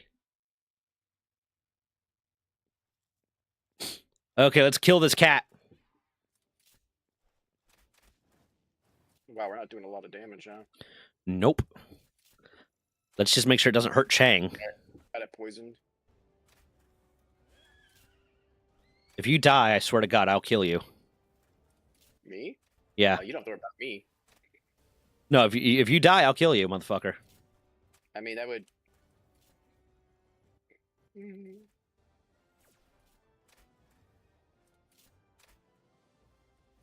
Oh, okay, like one where it doesn't have to be that. I mean, there's no one's obligated to fucking talk to anybody. Like even you can even pop into the voice chat just to say, "Yeah, I'm here and playing games with you," and then mute yourself. Like no one's gonna be mad at you for that. And if they get mad at you for that, then tell me about it and I'll yell at them.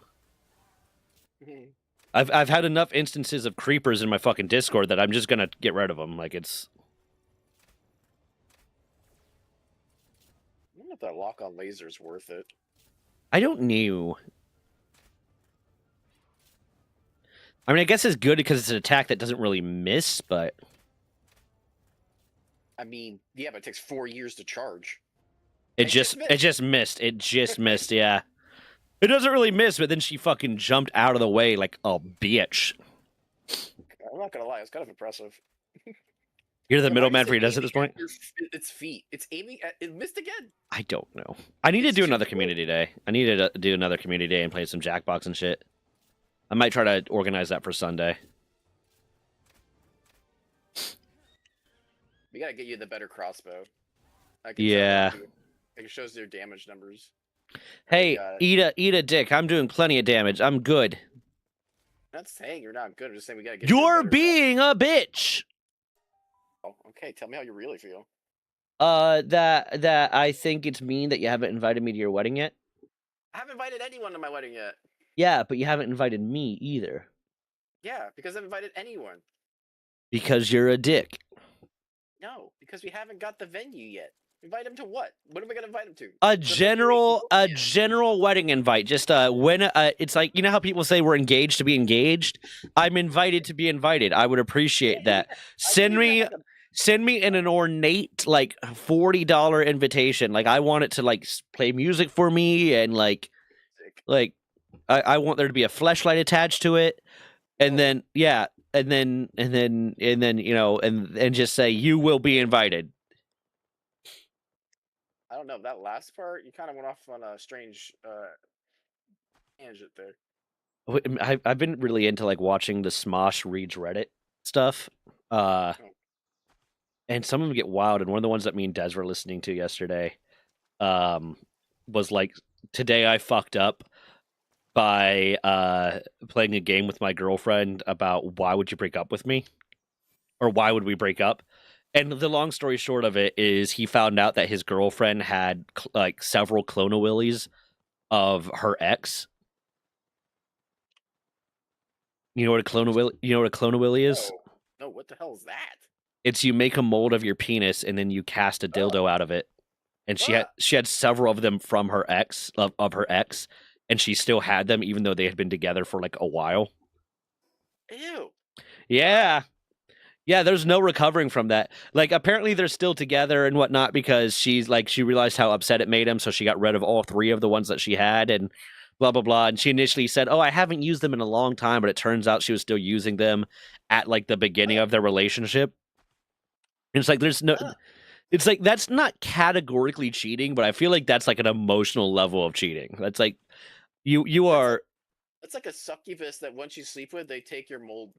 Yeah, no, it's like I wouldn't be able to get past that. Hey, what's up, Paul? I miss you. We need a game together. We need to get on Helldivers or something together or something, man. I I'll mean, dive that's what apparently that's what she ended up saying was like, hey, the problem is like before we got like really in sync, like I wasn't able to get off, but I was able to get off using that Clona Willy every single time. I'm like, you're not making it better. that sounds so much worse. I think the better example would be like it was just so expensive and it felt so weird trying to throw it away or something like that. Like I felt I felt like I was throwing away money, but even that's like, Yeah, I think she better stop while she's ahead. yeah. Like there's some toys that you replace after a relationship, and Clona Willy's one of them. Maybe turn on our Saturday. Okay, I miss you, Paul.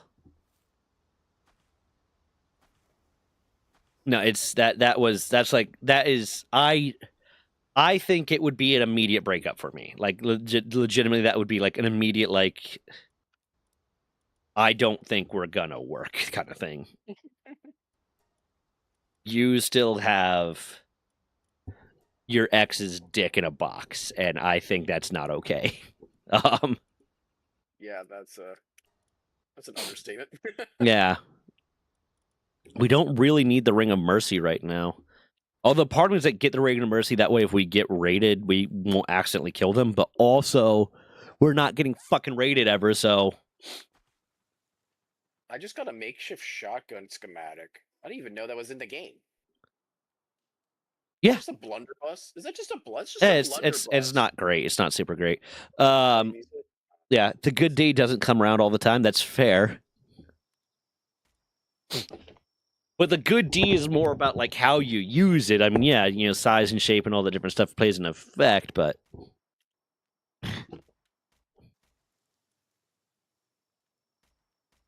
the guy also went on a rant about like how big the Clona Willy was, and it's like, yeah, no, that would upset me too. Like if it's like, yeah, you kept this around, and it's like 3 times the size of mine. It's like, yep, you know what?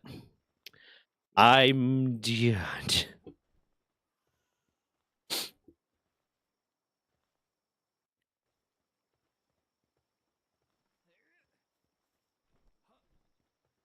I want to be the very best. Oh, do you want to go late rest so we can get through the night quicker?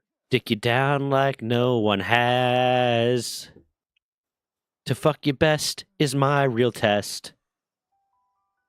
To cream you is my cause. Jeez. Pokemon, I will travel across the land, fucking far and wide. Oh, we can upgrade our base. Yep, just finished building the workbench. Do we have a second base? We do. It's somewhere. We do. It's over by Pen King. Yeah, it's the one we're trying to get raided at. Yeah. Yeah, I think we gotta go move it somewhere else. Apparently, We're gonna need to build fluffy pal beds for fluffy boys. that is pretty far away. I will eat all the ass. Eating all that ass. Teach Pokemon to eat my ass. There's no rules against Pokemon, Batman. I'll catch the low punnies and the guard of wars. The internet got real weird about Lunaris.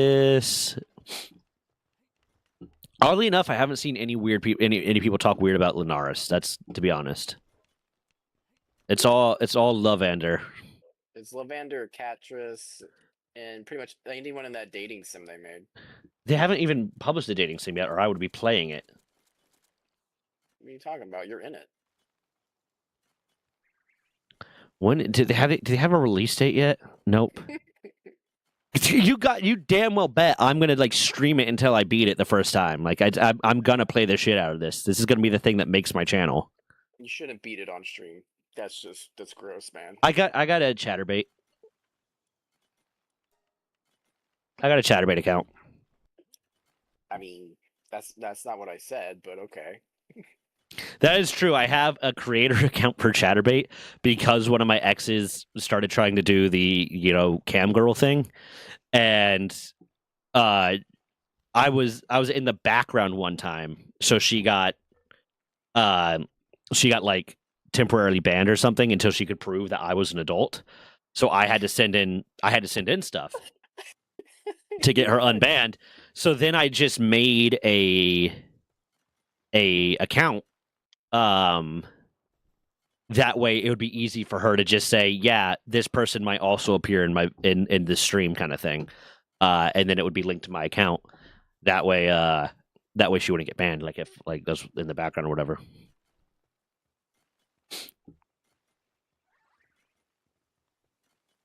I mean, I'm pro sex work as long as everyone's consenting and shit like that. So it's like whatever. And I've had a lot of like people I know be very like, oh my god, you're dating a fucking cam girl. They're so toxic. Blah blah blah. It's like, for the most part, like a lot of the OnlyFans models and the cam girls that I've personally known aren't. Like a handful of them are really toxic and like entitled. But for the most part, a lot of the ones I knew were just like, hey, people were paying me for this and I made money and I'm happy with that. A lot of them were like more shy and reserved than anything else. I don't really support sex work because of the Yeah. unfortunate side effects of sex trafficking and human Yeah, trafficking. that's the along big with it. thing is and that's always kind of like my argument when I talk about like the nuance of it, of like why I think like I'm pro sex work, but I think there needs to be like a lot of changes, a lot of regulation, a lot of changes to our justice system before we do it. Because the other unfortunate thing is there's a lot of people that are getting trafficked that are afraid or forced into sex work in some way, that are afraid to go to the police because they are technically a criminal. They are actively a criminal, and one of the control methods they use is say like, hey, if you go to the police, you're going to get arrested too. Oh, do you want to go get Azarobe? You're going to get arrested too. So now they're afraid to, and it's kind of the same thing. Like you have junkies that are afraid to go get help because they're worried they're going to get arrested, kind of thing. So I think it's one of those things where like, we really need to update our justice system, how we're going to prosecute this stuff. Because if we make it so that sex work is legal, but compelling sex work is a bigger crime, then maybe more of these people will come forward and saying, hey, this is my pimp and they're forcing me to do this. But also like there is that level of, do you want to sleep first? I am in the middle of bumfuck nowhere. Okay, I'll just travel to Azarobe. I'm trying to head that way. Oh, I found a cave. Oh shit! No look. But yeah, like, because there's also that level of if it's now legal, it's going to be harder to go after the people that are forcing it because you can't go to the person and be like, hey, we arrested you because you're doing sex work. Now you have to tell us who your boss is, kind of thing. And it makes it a lot harder to prove that person is committing a crime. I think if they did it in a way that you have to be licensed for straight up having like sex. Vegas, what Vegas does. Yeah. You have to be has the right way to do it. Yeah, you have to be licensed. You are an individual contractor. There is someone cannot own your contract, kind of thing. Kind of like how fucking some places do it so that hairstylists are renting a chair. You're renting if at worst case scenario you're renting a room in a brothel. That's it. That way, like, there's no one that has any level of control over you. And then if the police start seeing like this person is executing an undue level of control over this person, then they can start investigating that and being like, are they compelling this person to do this, or is it by choice? Yeah. No, payment companies should not be the police of morality, and that's the same thing with Collective Shout and how they're trying to say like trying to go after payment processors and shit. I mean, there's a market right now for there to be like just a company coming out saying, "Hey, I'm a payment processor and I have no morals." Oh,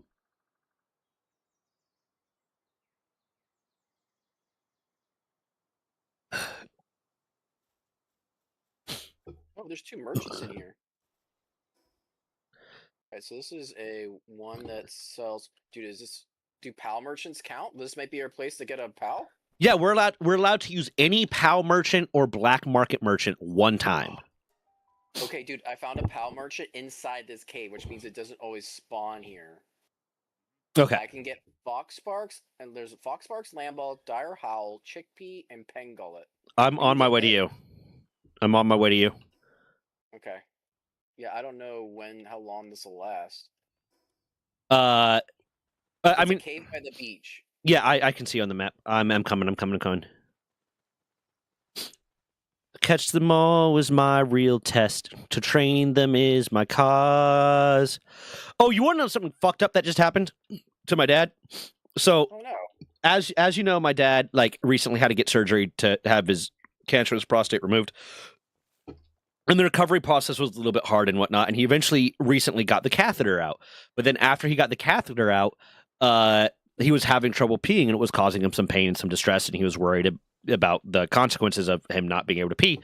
So he went to they went to the emergency room because it was so bad. It was the middle of the night. They went to the emergency room, and the emergency room went ahead and placed in a larger catheter for him. Like they replaced the catheter with a larger one because they said, oh, there was swelling and irritation that was causing him to not be able to pee.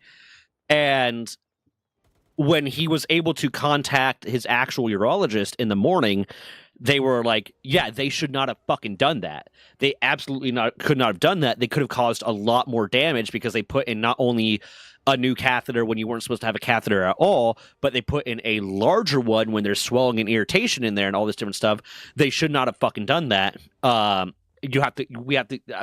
give you a better solution, but we have to come remove that catheter for you. Or you have to come in so we can remove that catheter for you.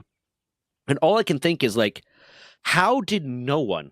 He went in there and said, "Hey, I had a prostate cancer surgery. My prostate is removed. I just had the catheter removed, and there's all like I'm having this problem." And no one for a second, because what the doctor said he should have just done was call the doctor's like after hour nurse advice hotline, whatever. They're all just this after hours nurse advice hotline. How did no one in the ER think to do that? How did no one in the ER think to be like, hey, does your surgeon or does your urologist have an after hours hotline kind of thing? And ask them instead of just saying, oh, we'll just put in a larger fucking catheter and potentially permanently damage your penis. Like, what the fuck? No, man, that's strange. Yeah. So fox sparks, lamb ball, dire ball, chickpea. Hey, you made it. Yeah, I'm on my way. I will travel across your ass, searching for an ass. Nothing useful here. Okay. No, he's just a regular merchant. This is the pal merchant. Yeah, you buy what you want, and then give me the money. I'll buy something. Do I have all the money again? I kind of want to get a chickpea so we can start getting eggs so we can make cakes. Yeah, it's not bad. Dire Hall's not bad either, but Dire Hall has like no purpose at a base. Yeah, I'll get the chickpea. All right, here's the money. Yeah. Link.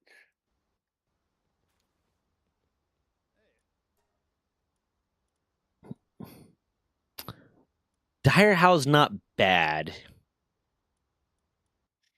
Angle is pretty good. Solid base worker and gets ice, which we probably will need eventually. Yeah, cooling will be good. Cooling will definitely be good. Do we have someone that does gathering? Yeah. We have Patalia does gathering. Okay. And actually, my Lunaris and Chickpea can do gathering. Okay, I got Pingle. What are we naming him? Oh, no, I named the last one. You named this one. You got a Chickpea? Yep.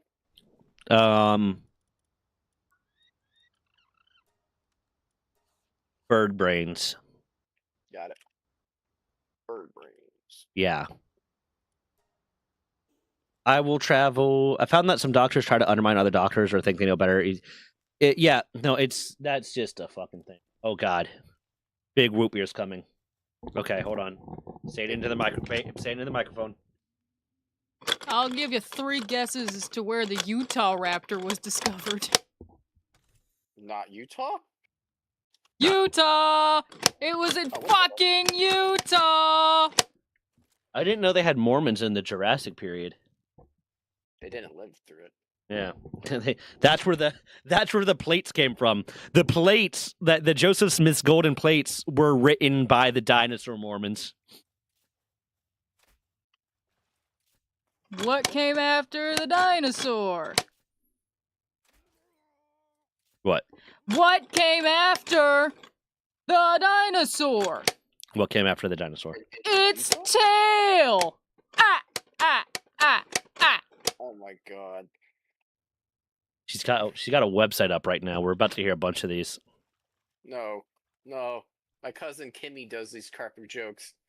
They're painful. You have a cousin named Kimmy, and you're marrying a woman named Kim. Yeah. Life's weird, man. They're way different, though, by the way. They're not like anyone similar. What's Kimmy look like? My cousin? Yeah. Kind of like a mom, because she is one. Gross. I mean, you asked. Gross. What did the dinosaur use to build its house? What? No. What?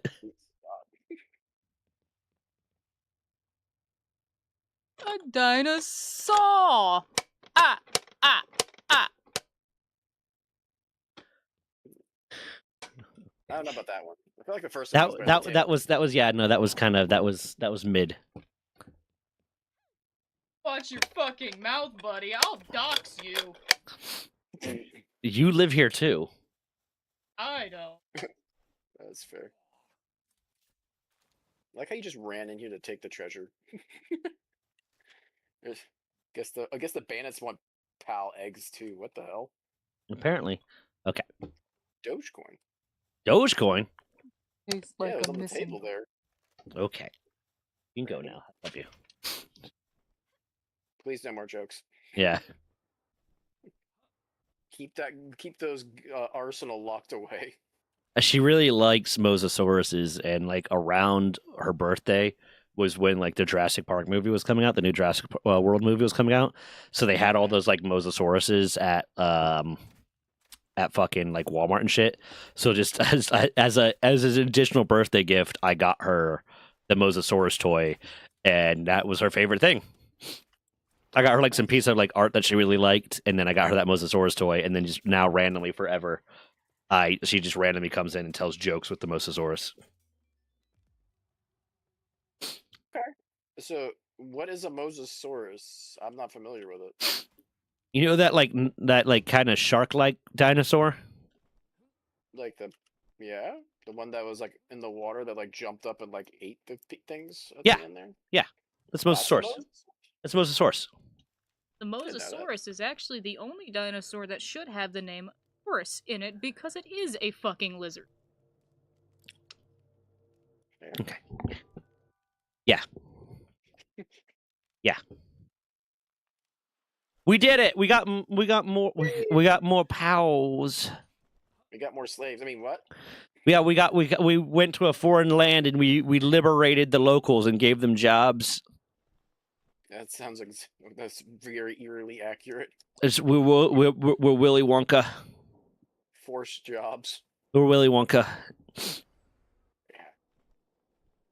We wonk the Willy.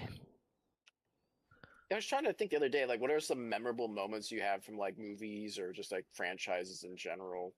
And Willy Wonka was on that list just because of when Gene Hackman was Willy Wonka. It was just so good. I mean, And, like, the human only run is definitely a possible thing. Yeah, no, Willy Wonka was great. Willy Wonka was a good movie. The Charlie and the Chocolate Factory was awful. Yes, the remake was The Johnny Depp one. I like Johnny Depp, but there's some stuff he just needs to not do. Yes. Willy Wonka, like Gene Hackman or Gene Wilder brought a class to the weirdness. Like Willy Wonka is a weird character, and he brought a level of like dignity and class to the weirdness displaying in it. Charlie and the Chocolate Factory, Willy Wonka touches kids. That's the only way I can say it. That's the only way I can say it, is he gives the vibe of a fucking predator. Yeah, and they made him like super pasty white. They didn't need to do that. Yeah, no, it was not necessary. Like it was Tim Burton, so why did you have Tim Burton remake Charlie and Chocolate Factory?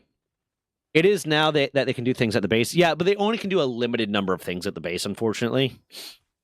But it is like it's a thing that can be done potentially. A humans only run. if we could figure out whether or not you can use the work suitability books to give a work suitability to someone that doesn't normally have it, then maybe. Yeah, see, that's the problem, is we could do a humans only run, but then half the base wouldn't function. Yeah. And even then, those work suitability books are hard to find, and you only find them at higher levels. Yeah, and they're very rare. Yeah. If we did it as humans as our only combat pals, then that would work a little bit better. Yeah. But I feel like that. Do you want to help me kill King Paka so I could get the coin?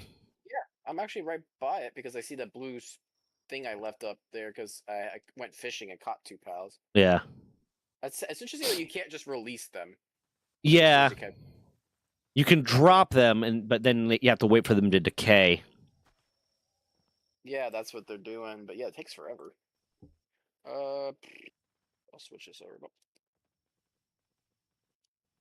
Okay, I'm ready to fight King Pack when you Okay, are. I'm coming. I'm taking out the ads since they're all asleep. Okay.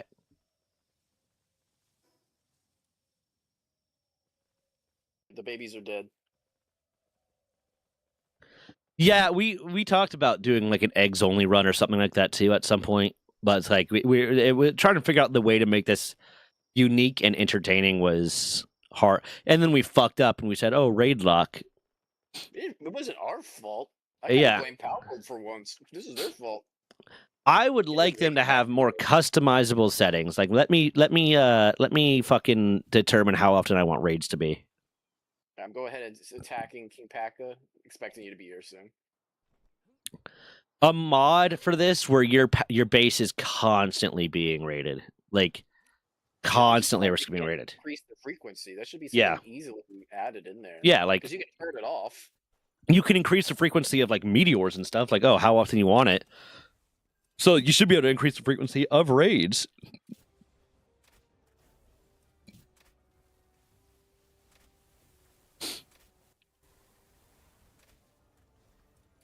I'm not doing dick for damage to this thing. Yeah, that's what I'm saying. We gotta get you a better crossbow, man. I don't do much either. It took me forever to fight it earlier. Yeah, this is Garbo. Yeah, it took me forever, but with your help, this is going a lot faster. Also, I got Lunaris giving poison on it. Yeah. I really want to replay Return to Moria because I never beat it, but it's like it's one of those ones that's just like it's a lot of nothing that's happening. All right.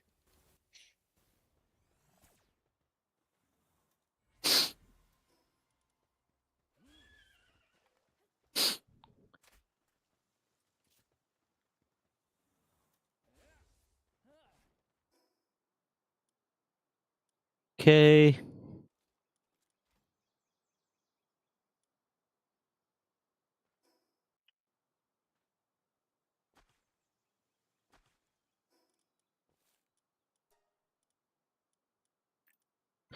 Bam. Let's see. I'm level 19. We could have a breeding farm, which is basically useless to us. Better feedback. Denosum's not really worth riding, are they? Hold on. What's their special ability? Enhance. I don't give a shit about that. Fuck that. That's not worth it. Cement's going to be something that's going to be useful. Yeah, Denosum's better as a base worker. You can do the free pals to folks, including capturing humans, they throw out to make it more RP oriented. Yeah, we thought about doing that adjustment too, of like, oh, we have to capture pals from cages. But I think we just kind of landed on right now. We can buy from a pal merchant one time, and that's a good little challenge run because, and we like the other rule we set was we have to buy from the pal merchant when we activate it. Yeah, you can't like go back and keep rouletting it. Yeah. So whatever they got when it's available is what we got to do. But we got a good set of pals. We need to get to like what level 25 to take off on the next tower? Yeah, I think so. I'm getting close to it. I'm at 21. I'm at 19. Oh, man. Every little bit counts. Get back here, little jolt hog. I mean, the way that I used to power level was capture 10 of every pal. That was how I did it. Because every 10 of a new pal that you capture, you get a big boost to experience. Can't really do that right now. I'm going into another cave. Nice. It's nice when you find one. Yeah.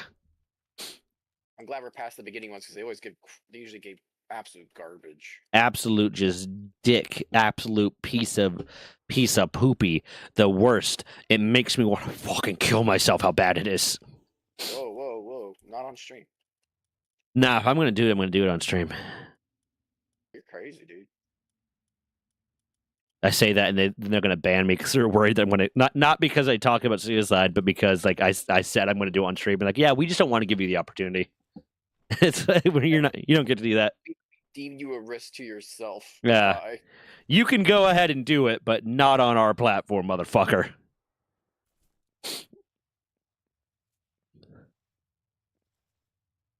Oh, fuck. Bless you. Thank you. I'm sneezy. Did I already raid this one? What the fuck? It looks like a mine door in a wall. Wait, what? That looks like a glitch. What? There's like a. Oh, it's just the way the rock is put together. It looks like a door, almost like a door jam. How you doing, Miles? I got a heat-resistant undershirt, so that's nice. Hey, so probably need that if we're gonna go to the settlement over in the fire area. Yeah, eventually. Okay. We need to grind out some fucking levels and some better weapons so we can fucking we can almost get the musket. Hold on. I have the schematic for it. Oh, you're at the level too. You're at level 21, so you can actually take the schematic and build some good muskets. Yeah, we can build muskets. I also have the stuff to make the ammo, but we need coal now. No, we need sulfur. We need charcoal and sulfur. We can make charcoal. I'll put the denosum at the base so that we can have lumbering. You want to come do Azurode?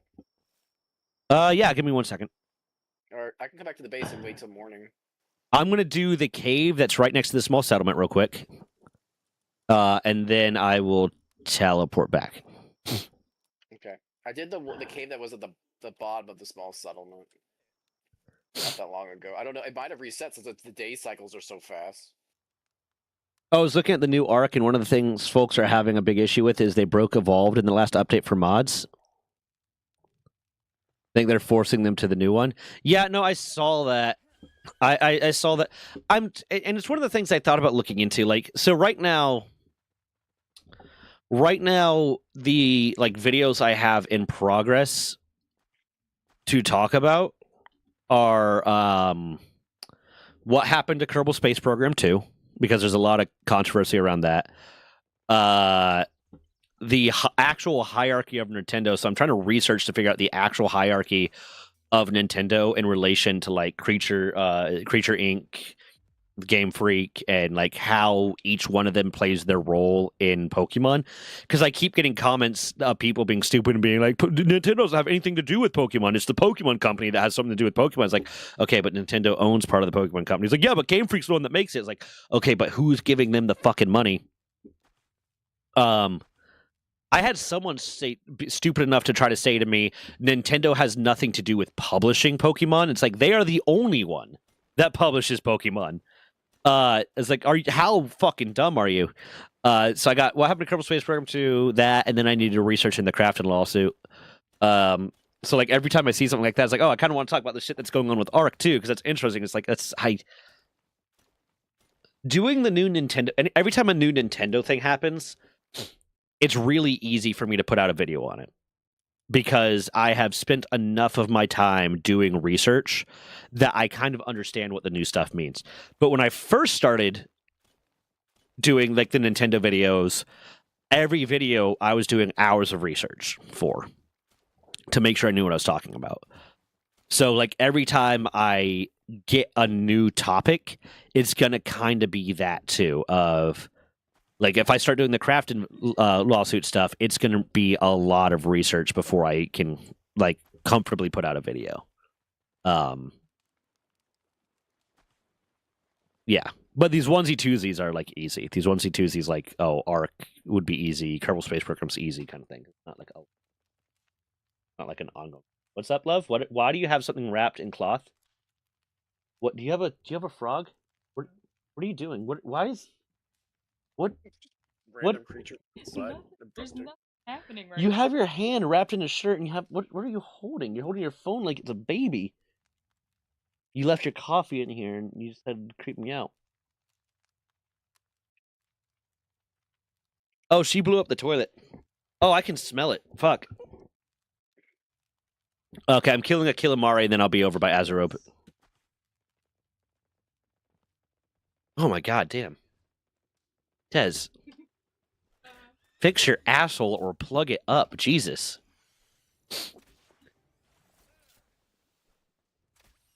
Making people think they're forcing them to do it. And Nintendo is the one doing the lawsuit. Game Freak didn't mind Palworld. Yeah, no, it's so when people are saying Nintendo has nothing to do with all this Pokemon stuff, it's like they are literally the ones that have to do with it. Like, yes, I get it. Nintendo is not the studio publishing Pokemon. Nintendo wasn't the one that created Pokemon, technically. That was like the original people who eventually founded Game Freak. But they absolutely have something to do with all this shit that's going on. And you have to be so incredibly brain dead to not be able to figure that out.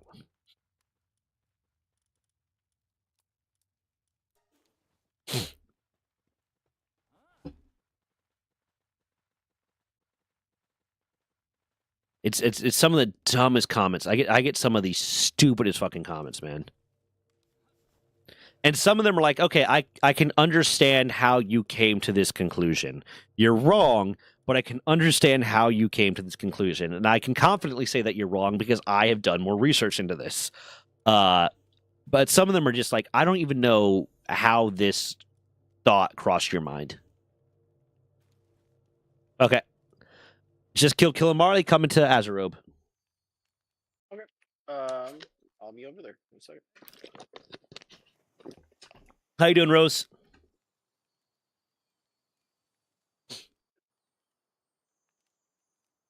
I mean, some of it I think is like Nintendo fanboys, and some of it I think is just people. So you get this thing with some types of people, that are like have narcissistic tendencies. I'm not going to say they're full on narcissists, but have like narcissistic tendencies and value their own intelligence very highly.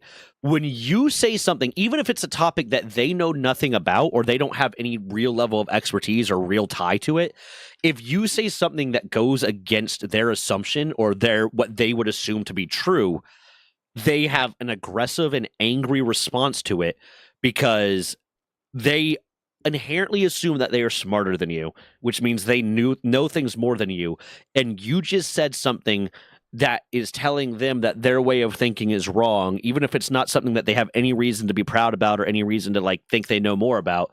So now they're going to have an aggressive and angry response about it because you just told them that they're not as smart as they think they are. Even if you didn't say it, even if it's just like they assume that the sky was green and you said, "Yeah, did you know that the sky's blue?" They're going to get really angry and aggressive about the fact that no, it's not. It's not. You're wrong. You're fucking wrong. No, that's not. You're stupid. You're so fucking stupid for thinking that because now they have to protect their ego because you inadvertently called them stupid. Yeah, it's like trying to was a confirmation bias. Yeah, kinda. Yeah. Yeah, you're trying to farm that. Yeah. That never does. Yeah. It's a protective measure, and there's the thing. It's fine to be proud of being intelligent and proud of knowing things, but you have to recognize that you don't know everything. Like my brother's like that, man. Yeah. I find myself sometimes where I'm like, yeah, I agree. I understand. And I'm over there thinking to myself, I don't know anything about this. What am Yeah. I agreeing with? Yeah. I always except for with some things that I know I'm an expert in, I always will inherently assume that I might be wrong. I speak in such a way generally that is giving notice to the fact that I don't know if I'm right about this. This is how I was taught, or this is how I understand it, but I might be wrong.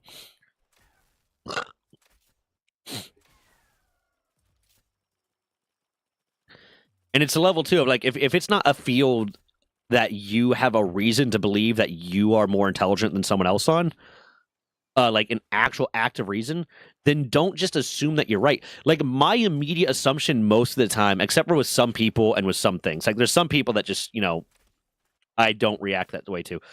And there's some fields that I know more about. But I try to make sure that my reaction to when someone says something that I think is wrong is to be like, oh, interesting. Why is that kind of thing? And not like no, you're wrong. Like, I'm not going to tell them that they're wrong. I'm going to ask about it, or I'm going to try to gauge why they're thinking that. And then if I realize it's based off of something that is not true, then I correct it and I explain, like, well, actually, this is the case based off of this and this and this. But I don't just immediately go to the you're wrong. I go to the assumption that maybe I'm the one misunderstanding this.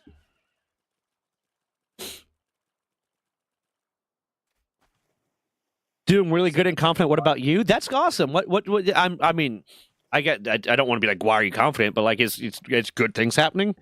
That we have to be the right brigade. Don't play chess with pigeons. Yeah, actually, that's a really good topic you're talking about, and you are absolutely right. Wait, I don't know if you're playing into it or if what? I try to leave room for error that I could be wrong. Also, new things yeah. There are very, very few things that I'm going to say that I am probably right on. And 9 times out of 10, it's only like there's a layman's level of like, I'm a biology major. I don't have my degree yet, but I'm a biology major. I've taken a lot of biology classes my entire life, and I study it in my free time. So if I'm in an average conversation with someone that I know is not in the field of biology in any way, I'm going to lean more towards I understand it better than they do. But even then, I'm not going to be a dick about it and say, no, you're wrong. I'm going to try to gauge why they think something that I know to be wrong and then explain the truth of it. But then other stuff, it's like, I'm just going to assume that I'm wrong, or I'm going to Google it. Before I respond and say, no, you're an idiot, you're wrong, how dare you, I'm going to Google it and understand that I might be fucking wrong.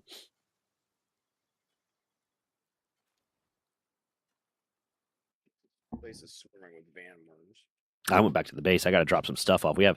I'm going to make a box that's just, or a series of boxes potentially that's just for our fruit skills. So we need sulfur right now, right, to start making ammo? I got 40 sulfur. I'm also going to get them started on... Oh, that's right. I needed to drop the denosum off. I'm going to get them started on making some charcoal. Well, yeah, what I was thinking, too, is we have that second base now. What's our next node we should try to go for, maybe? I don't think we could safely get a sulfur node yet, because that's in the fire area. I can do it. I got fire armor on. Yeah, but the pals roaming might kill them. That's fair. And if that's right, we're in a Nuzlocke. If they died, they did. Yeah. I was like, why do we care? Oh, yeah. We care. Okay, I just stopped them from making more iron real quick, and I have them making charcoal. But I also dropped denosum so that denosum can start making... getting wood. Getting us wood, yeah. Wood and growing. Yeah. Gonna get rid of that. They eat a lot, though. That's the only problem with denosum. There's so much food. Oh, dude, I found a black market guy. Oh, okay, hold on. I'm dropping off some fruit trees.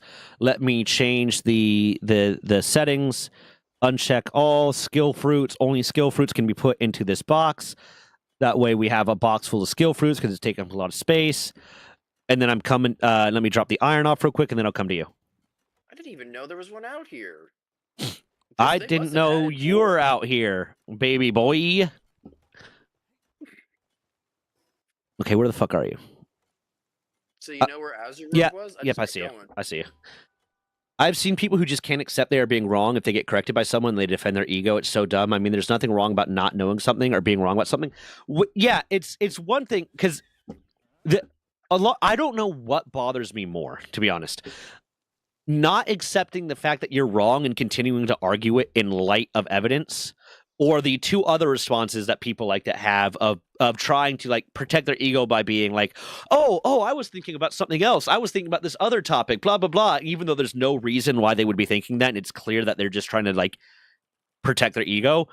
Or the ones that annoy me the most is like the ones that were clearly believing that they were correct, clearly believing that they were right, and then when you prove them wrong, I was just trying to rile you up. I just think it's funny to rile you up. No, motherfucker. No. I hope you get in a car crash today. Like, I genuinely wish bad things for you.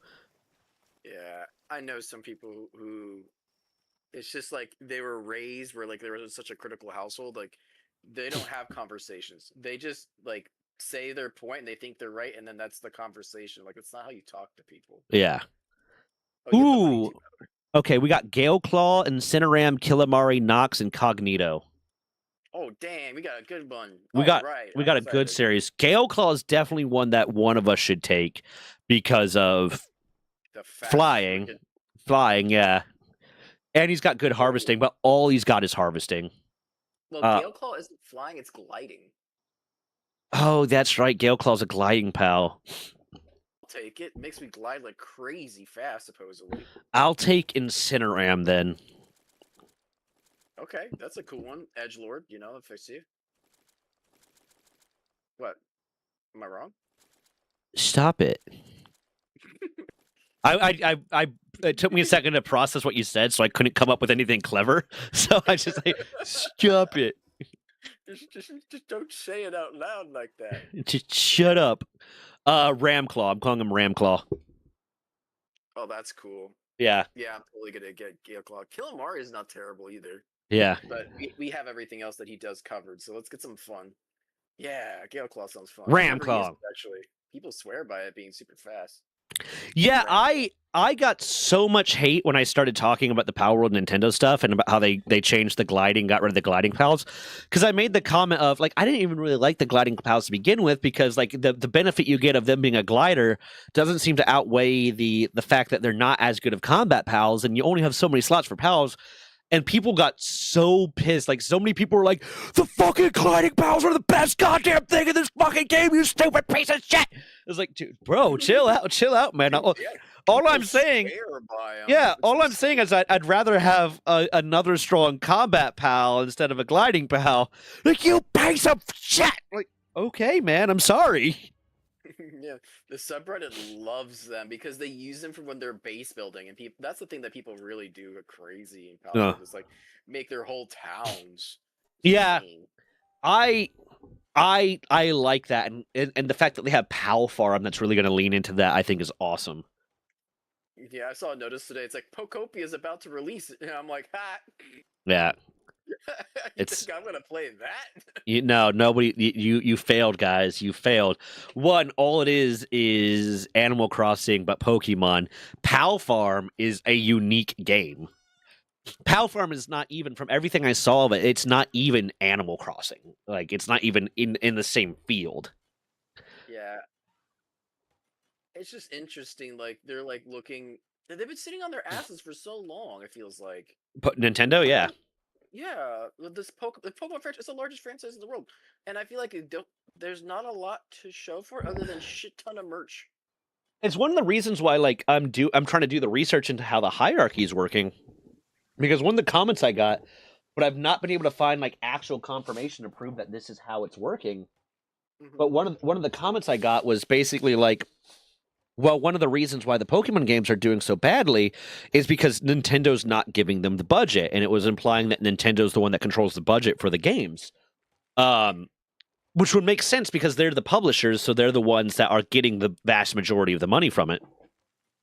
But like I couldn't find any confirmation on that, and that kind of led me down the road of like, okay, how much does Creature Inc. play? Like, what is Creature Inc.'s management role in this? What is Game Freak is the studio, they're making the game, but like, is Nintendo like the one that's really controlling the direction and controlling the budget and controlling all this stuff? Because then that says a lot about it. But like I can't get solid info on any of that. So like most of the information I have so far is just like conjecture based off of things that have been said, but like nothing really solid. And I try to avoid conjecture as much as I can. Yeah, I mean that's the best way to have sound arguments. Yeah, to try to bring as much fact you can into it. Well, one of the reasons too is just the moral standpoint. I try to avoid like using conjecture as much as possible in my videos unless there's really no other thing I can do, because I've seen a lot of that happen where someone has said something in a video and either they say in the video or say on like a Twitter post or whatever that this is just what I think's happening, or they don't even bother to say that and they say this is what's happening because they assume that they are right. And then, despite there being a lack of evidence for that, people say this is what's fucking happening, and this is exactly what's happening. And then this message starts going, this belief starts going that there's a thing that's happening that's based entirely on conjecture with very, very little or no evidence. And I don't want to play into that. I do give my opinions and my thoughts on what's happening sometimes, but I usually try to back it with a lot of fucking evidence. Very rarely will I say, like, this is what I think's happening just because that's what makes sense in my brain. Don't get me wrong, though. Yeah. I love conspiracy theories, especially. Oh, yeah, they're fun. Especially ones that involve like ancient civilizations and stuff. I eat that shit up. Oh yeah, like X-Files. Like, oh man, when I was a kid. Yeah. Well, like, it was a thing we talked about at one point because Des went on a rant about something during when I was streaming Phasmophobia. And I have the creepy pasta. By the way, what? Phasmophobia just came out with a new map. Really? Released last night. Okay, we're gonna have to play that. Diner, it's really good. We're gonna have to play that. I played a little bit. The servers are kind of laggy from my end. Maybe a little better. Yeah. I don't know. Well, we're like right around the same area, so. Yeah, it should be about the same. Then again, it could have been. I don't know. You try. You tell me what you think. Yeah, we'll have to try it. But no, like she went on a rant while I was going to pick up food because I accidentally ordered sushi for pickup instead of delivery. So I thought I've had this creepy pasta channel I've been wanting to start, and I was like, we should start a section of it that's just Desclusions. We'll call it Desclusions because she gets really deep into some of these conspiracy theories and shit. It'll just be like her ranting about conspiracy theories and stuff, and I think that'd be really fun. Or like just to do it as a podcast kind of thing of conspiracy theory or like weird conclusion podcast or something like that. There's so many different things I want to do because I want to do my conspiracy or I want to do my creepypasta channel. I also want to because I've told you about my world building project and I want to do a channel that's based around that, but that's going to be a lot of fucking work. And it's like, I just need to get to a point. I wish the fact that I am monetized on my main channel would allow me to be instant monetized on the other channels that are underneath the same Gmail, because then it would be a lot easier for me to say like, hey, I'll do the recordings, I'll do the back work, but then I'll have an editor handle it and you'll get paid with ad rev. Like right now, if they granted me monetization on the Let's Play channel, my immediate response would be like, okay, I'm going to get an editor and the editor is going to get almost all of the ad rev onto it up until a certain point, up until a certain level of channel success, because the channel's not successful right now. So they will get all of the monetization until it's getting to a point where they're making enough money that now it's okay for me to start taking a cut. Yeah. Which, by the way, how's Mammoth doing? Is Mammoth doing all right? He's got so much shit going on right now. He's in the middle of like a really big project at work, and then like all the shit around in his house is just a chaos. So it's like, yeah, it's like I've been editing my own videos recently. He helps me with the thumbnails still, but it's just like I was like he keeps apologizing to me for not like having time to edit and shit. It's like, bro, I fucking get it. Like, I would not want to have your day and then go back and do work that, like, I pay him. He gets 50% of my ad rev. But, like, some videos, that's $30. No. So I wouldn't want to, I also would not have the energy to, like, be like, hey, I have, a full day of work that's exhausting and then a bunch of house shit that's exhausting and then go do work that might get me $30.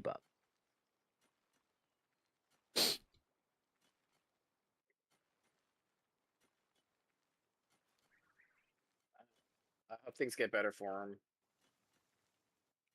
It's never fun to deal with. Yeah.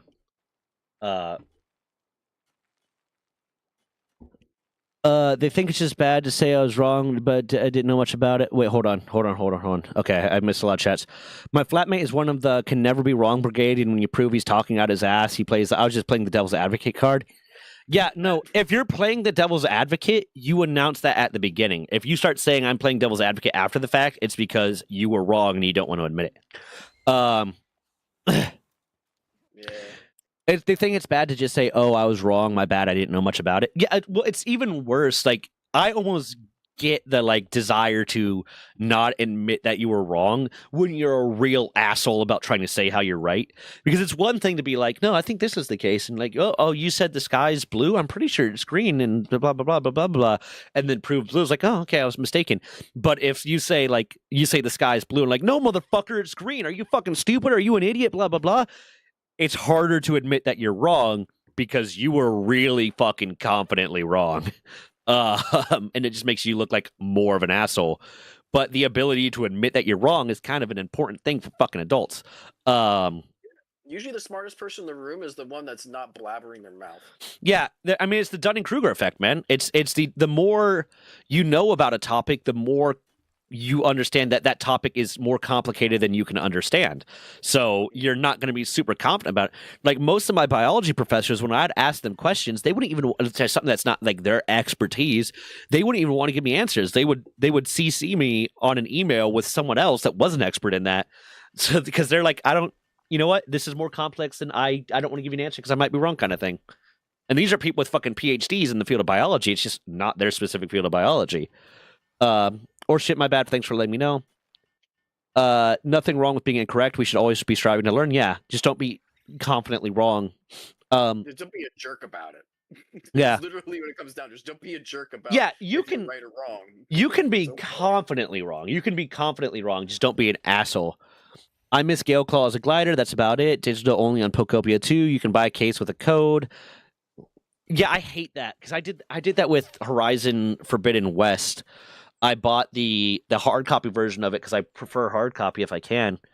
And when I got it, there was no disc in the case, and so I went back immediately, and was like, "Hey, I just bought this." I had a bunch of issues with it because like it was supposed to come with a little statue and stuff, and the statue was broken when I got it, and blah blah blah. And I went back and I was like, "I just got this, and it's broken. What the fuck?" And not it's broken. I was like, "It doesn't have the CD in. What the fuck?" And they're like, "Oh yeah, so like right here when you open the case, look here, and there's a code for you to download it." I was like, "Are you fucking?" I was like, "Are you?" And I wasn't mad at them. I was like, "Oh, that's because they're just GameStop." I was like, "That's bullshit, man." Like, yeah, they're like, "Yeah, I know it's stupid." It's like, "I wanted the fucking disc. Like, it's a download code. Cool, great." Oh, by the way, add you in Discord if you don't mind that.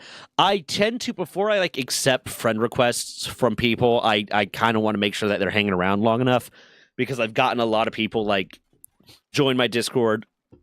Like they've been in chat a handful of times, join my Discord, friend me, and then either start harassing my friends or start trying to sell me stuff. So I have it as a policy that like it's a while. Like Miles, my buddy here, Miles, I just recently found out that we weren't friends on Discord, and we play games together all the time.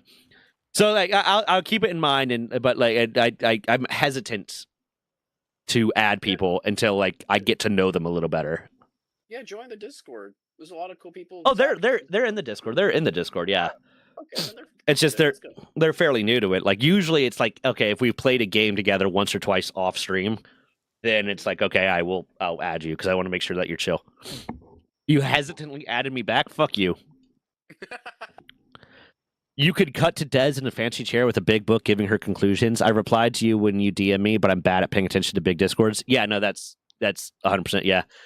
I mean, you gotta turn off the notifications, or your phone will never stop dinging. Yeah, almost every Discord except for mine is muted. And back when my Discord was like really kicking off and really popular, and people were like using it a lot, my own Discord was muted because it was driving me fucking crazy.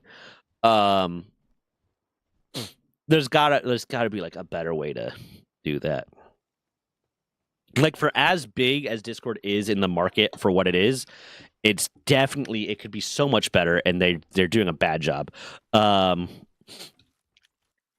mean, it's crazy how big of a company Discord is when it technically doesn't actually generate money. Discord Nitro, Discord Turbo. Well, yeah, but remember originally it didn't have any of that. Yeah. It's surprising how it got as successful as it is. But now there's like they're you should sign up for a Discord subscription or a fucking a subscription to specific channels. Like I got this thing at this notification at one point, like you can have subscriptions to your Discord server. Like, no, man, what the fuck are you talking about? Yeah, isn't that weird to have a subscription to a Discord server? Yeah. It's I find it, I get it, but I also find it a little weird when people like when content creators and stuff have their Discord entirely locked behind like a Patreon. Like you have to sign up for Patreon to join the Discord at all. I was like, no, like I have a handful of features that are locked behind being a subscriber on Twitch. And literally the only features I have that are locked behind being a subscriber on Twitch are the ability to use the looking for group thing. And that was largely just because, like, one, I wanted to give the people who subscribed on Twitch something. Like, it felt weird, like, being like, oh, I don't have anything to, like, thank you for this, whatever. So I locked that behind that, but it was also because I have a fully boosted Discord server. Like, I pay for it to be fully boosted, which means that the voice chat is max quality, the video calls are max quality, everything's max quality, and I didn't want it to become a thing where people were joining it that had nothing to do with the community just to have a max boosted Discord server that they can play games in. I wanted the people that were doing that to be a part of the community, you know? Yeah.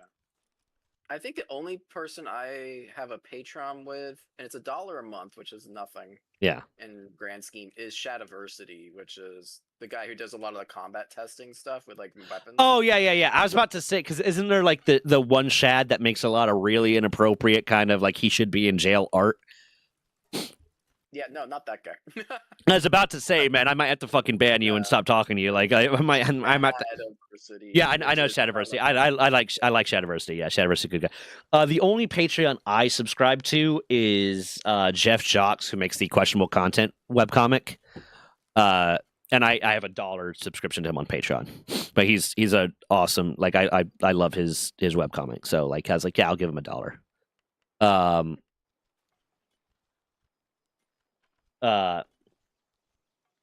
Well, it's a crunch thing more than a buzz it. You could cut to yeah, no, that would be fun. There's a way to set it up. Like I need to get back to using my journals to set up how I want to manage these different channels and stuff.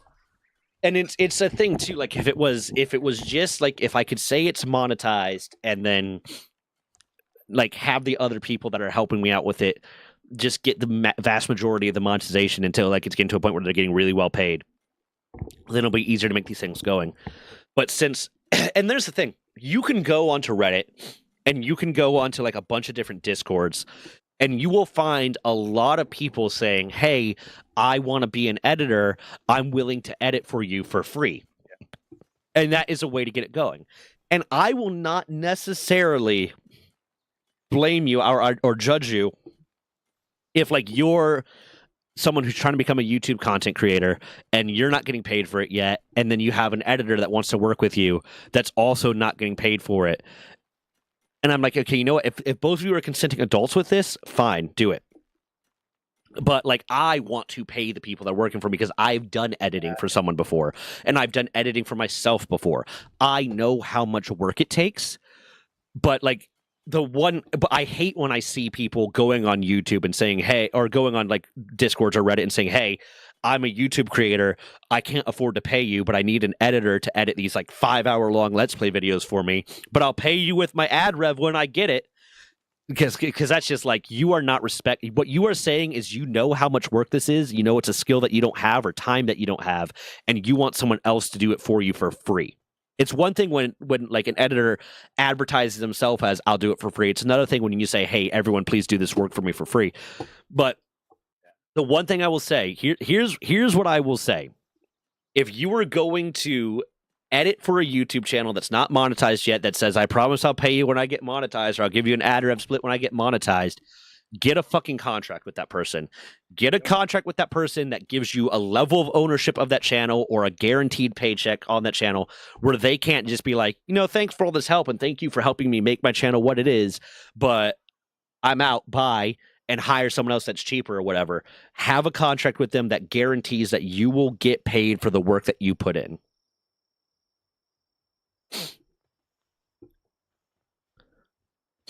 Like Mask here just fucking had to just commission my girlfriend to do some painting for him, and there's a contract involved. That's have contracts. Have contracts. Yeah. And specifically in the contract I have written where generative AI is not allowed in the production or result of the final product. Yep. And if you talk to if you are entering into some sort of business relationship with someone, especially someone who's like a friend or something like that, or someone who's not a friend but you know them or whatever, and like they're editing YouTube videos for you or they're doing this that, or that for you or whatever, and you say I want a contract, or you're editing videos for them and you say I want a contract that's guaranteeing that I'm going to get paid this amount, and they get offended or they get upset by that, do not work with that person. No, you run. Because you run away from that person. if they try to say like, oh, you don't trust me, no, I don't.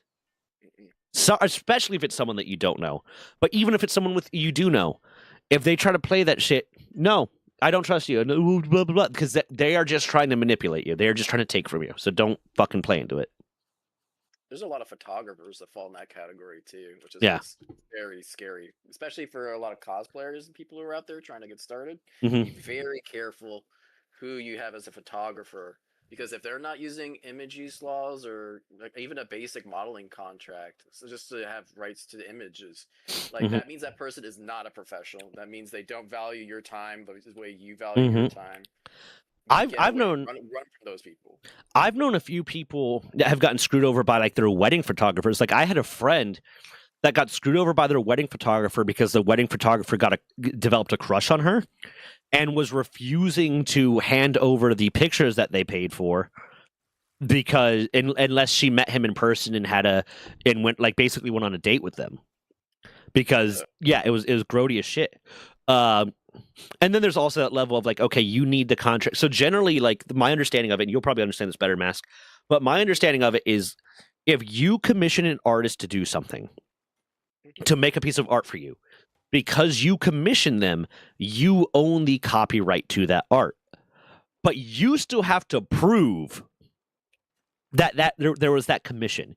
You have to prove that you were the one that paid for the art to be done, because otherwise that artist can go and resell the art or use it for their own purposes, and then now there's a legal battle to prove that you commissioned that piece of art from that person.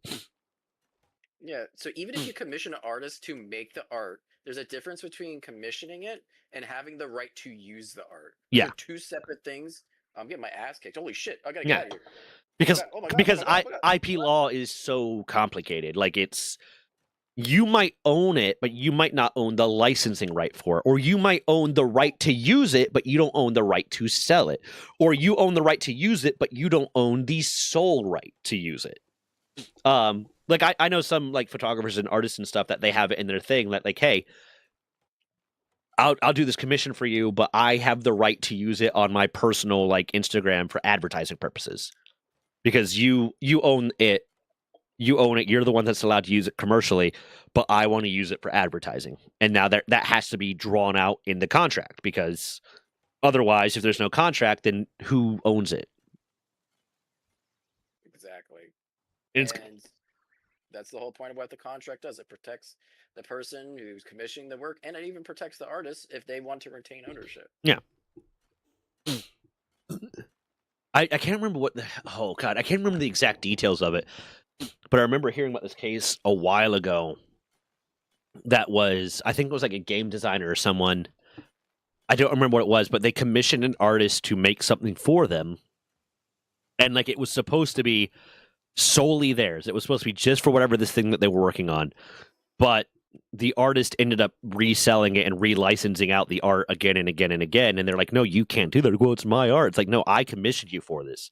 And it was for me. They're like, well, no, I own it because I'm the artist. I was like, that's not how this works. But then it was a big legal battle to stop them from reselling the art, basically, because it was art that was specifically designed for this thing that they're doing. It's overly complicated. You should never rely on people to be good.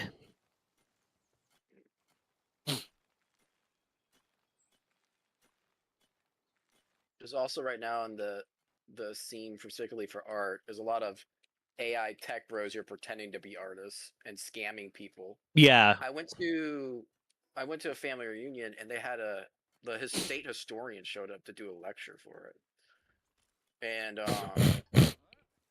it was bizarre because he used AI. And at the end, he goes, "Oh, how did you feel that I used AI for XYZ?" And I was like, "God damn it! I thought I was on vacation." Yeah. Yeah. And I had to tell him, "You're a professional. You should never be anywhere near this. You should not be using something that takes information without credible sources and Mhm. using a scientific presentation or historical presentation. It does Oh yeah. not belong in this field." Oh yeah. I had someone that was trying to help me with the PGR IPR stuff before, like, I abandoned that for different avenues. And they came up with all these drafts for me, and I was like, "Oh, how?" I asked them directly, "Hey, how'd you come up with this stuff so quick?" There's like, "Oh, I've been working on this for a while, actually. I've been gathering this, and I have a background in writing these sorts of things." I was like, "Okay, cool." So when I was talking to one of the lawyers about this, I submitted, I was like, "Hey, this is some of the stuff we have. Like, I haven't been able to review this yet because I'm busy, but this is someone that's working with me did it." And the guy was like, when he got back to me, he's like, "Yeah, this was clearly all AI generated. None of it makes sense in an actual legalese standpoint. Some of these references aren't even referencing the same thing, and blah, blah, blah." And when I confronted her about it, it's like, "Oh, well, I had to do it so fast, and blah, blah, blah." It's like, I wanted to curse her out. I wanted to be like, "You made me look stupid because I was dumb enough to trust you. You made me look bad because I was dumb enough to trust you when you told me that this was your work and not AI." And there are some. I've dealt with some people. I told you I was talking to this guy about getting coding done for Roll20 for the character sheet. And I showed him my character sheet. I'm like, "Yeah, I had this commission." And he's like, "No way. Based off the fact that you want things cheap or done quick or certain things like that, there's no way this was done without AI." And I'm like, "I literally hand designed it, Yeah. handed it to the artist, and say, 'Make this.' I Yeah. drew it out per scale." And I'm Yeah. like, "I know it's not because I literally am the one that made it, more or Yeah. less." Yeah. By the way, I found a merchant. Hell yeah. We're getting hold on. Let me rechat. If they're not muted, they annoy the hell out of me. Yep. So if someone adds me, I'd respond, just not one to pay attention. Yeah, the friend that expects IOUs and never pay up, or to try to say it was always you doing a favor. Yeah, no, I've had my share of experience with that. One of my ex-wife's friends would constantly invite himself to, like, hangouts with us, but never had money. And here's the thing: this dude was an E5 in the Navy. He was getting paid well enough. He didn't have a car, which was one of the reasons he didn't have money. Is because I had a conversation with him. He was like, I was like, how? As I asked him one time, I was like, "Man, how do you never fucking have money? How do you?" Because he would invite himself to hangouts or invite himself to dinners, invite himself to stuff. He tried to invite himself onto dates with me and my ex-wife. And then he'd, like, when the check would come, he's like, "Oh, I don't actually have any money right now. I'm down. And can you guys cover this?" And the first few times, I was like, "Yeah, man, whatever, whatever, whatever." And then after a while, he would say, "Oh yeah, I'll come." We'd be like, "Oh yeah, we're all gonna go out. I'll come too." He's like, and I'd be like, "You have any money?" He's like, "No, no, no, but I'll get you back." He's like, "No, you won't. If you're not gonna pay for your own shit, you're not coming. I will leave you there. I will. I'm not. I will leave you there, and you can work it out with the fucking restaurant if you do this again." And it's like, "I just don't make enough money. I never have enough money." It's like, I have been your rank with your time in, making your paycheck with more bills than you have, and I still had enough money. How do you not have enough money? It's like, "Well, I don't have a car, so I'm, Uber's expensive getting to work." And it's like, "Okay, then get a car." And he had his driver's license. I say, "Okay, get a car." He's like, "Well, it's more expensive to make the car payment after you're paying for the gas and the car payment and, the insurance." I was like, "No, the fuck it's not. No, the fuck it's not. You might be, end of the month, you might be putting a brand new car with insurance and gas. You might be putting $600-700 into it. But if you're paying $30 both ways to work every fucking day, 20 days a week, you're spending a lot more money on your fucking Uber." And it was just that. So he's trying to argue with that. What it mounted down to is, every paycheck, the first thing he would buy is new Magic the Gathering cards. Rare Magic the Gathering cards. So he was spending. That's almost as bad as a drug addiction. Yeah, he was spending all his money on Magic the Gathering cards, and then expecting everyone else to, like, subsidize his existence. And it was like, no. This dude right here is a pal merchant, and he's got your boy. Actually, I think I have the money. I'll let you go first. Oink. He's got my boy, what? You'll see what I mean. Gobfin? Favorite pals. Yeah, that's your guy. I mean, I like Gobfin well enough, but, like, You're also taking fire damage, as a heads up. You're taking fire damage. I put a I guess I'll grab Goblin for the watering, or Loot Moon's a good fight. We have enough water pals. Do we have any dark pals? Yeah, but Goblin's good in your party, increases your attack. Does it? Yeah, that's his Okay. ability. Fuck. Okay, I got a Goblin. I sold some stuff, so I had the money. Oh, nice. Let me mark this guy on the map. I don't really need any of the other ones, so just get another Lamb Ball. Yeah. I mean, I also have the ones that I've abandoned on the bottom, my pals that I've left behind. Yeah. I guess it's fair as long as we don't manipulate that. I guess it's fair to do that. As long as we don't intentionally capture and abandon someone to rebuy them later, and it's just like for those ones that we just already have because we fucked up. I guess that's fair. Me and my circle of friends take turns off coffee. Sometimes it's normally if I invited you, it's on me. Yeah, it depends. There's times. Generally, me and all my friends have an understanding that we're paying for our own shit when we go out.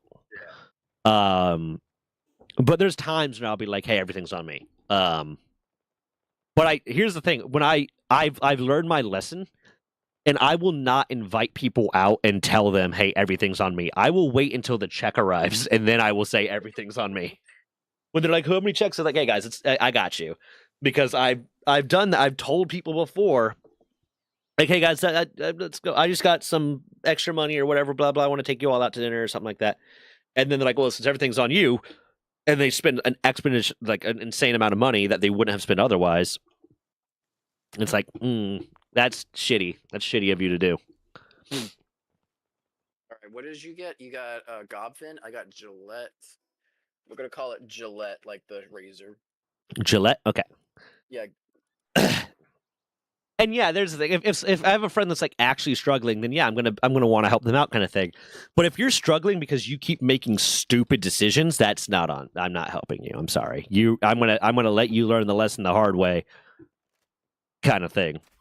If it's like, hey, I'm having trouble getting a job, or I have all these bills and my credit card debt's piled up and blah blah blah, then yeah, I'm gonna help you. But if it's hey, I keep spending all my money on fucking magic cards, then no way in hell. I used to play Magic too, so I'm pretty familiar with it. They are not cheap. The good ones, yeah. That's another one of the reasons I won't. Plays too. Yeah. If he's playing, like, there's certain formats that, like, I remember I had a friend of mine, and he handed me a deck one time when we were at a con, we were at SuperCon. He's like, "Hey man, play me. You can use my deck." I'm like, "I'm not touching this deck." Yeah. And he's like, "Why?" I'm like, "This deck is 10 grand." Yeah, I'm not responsible when this goes bad. Yeah, I was like, "I don't care if it's in sleeves. I'm not touching this." Come with me to help me fight the Sweepa, and then we could take on Broncherry. I just took out Sweepa. Oh. Gumas. Yeah, Sweepa almost killed me because of all the little shits freezing me. Yeah, we got to do this shit together so we both get the coins. It was level 11. Yeah, well, no, so we can both get the coin. Oh, fair. My bad. You little bitch boy. Whoa. Let me. Call me by my stage name. My name is bitch boy. Yeah. Like, one of the things I don't like about, and especially when I was younger and I first started trying to play Magic, about it was the fact that it's a pay-to-win card game. Yeah. And then, like, independently of that is, it's not a game people play casually. No. So people get super into the meta. It's a super try-hard game. And, like, I have a buddy that's constantly he hasn't asked me in a long time because he knows I'm just going to say no. But for a while, it was, like, constantly, like, anytime we'd come over, like, to get ready for D&D while we're waiting, like, hey, you want to play a round of Magic? They're like, no, I don't want to play a round of pay-to-win card game. He's like, no, I have pre-built commander decks.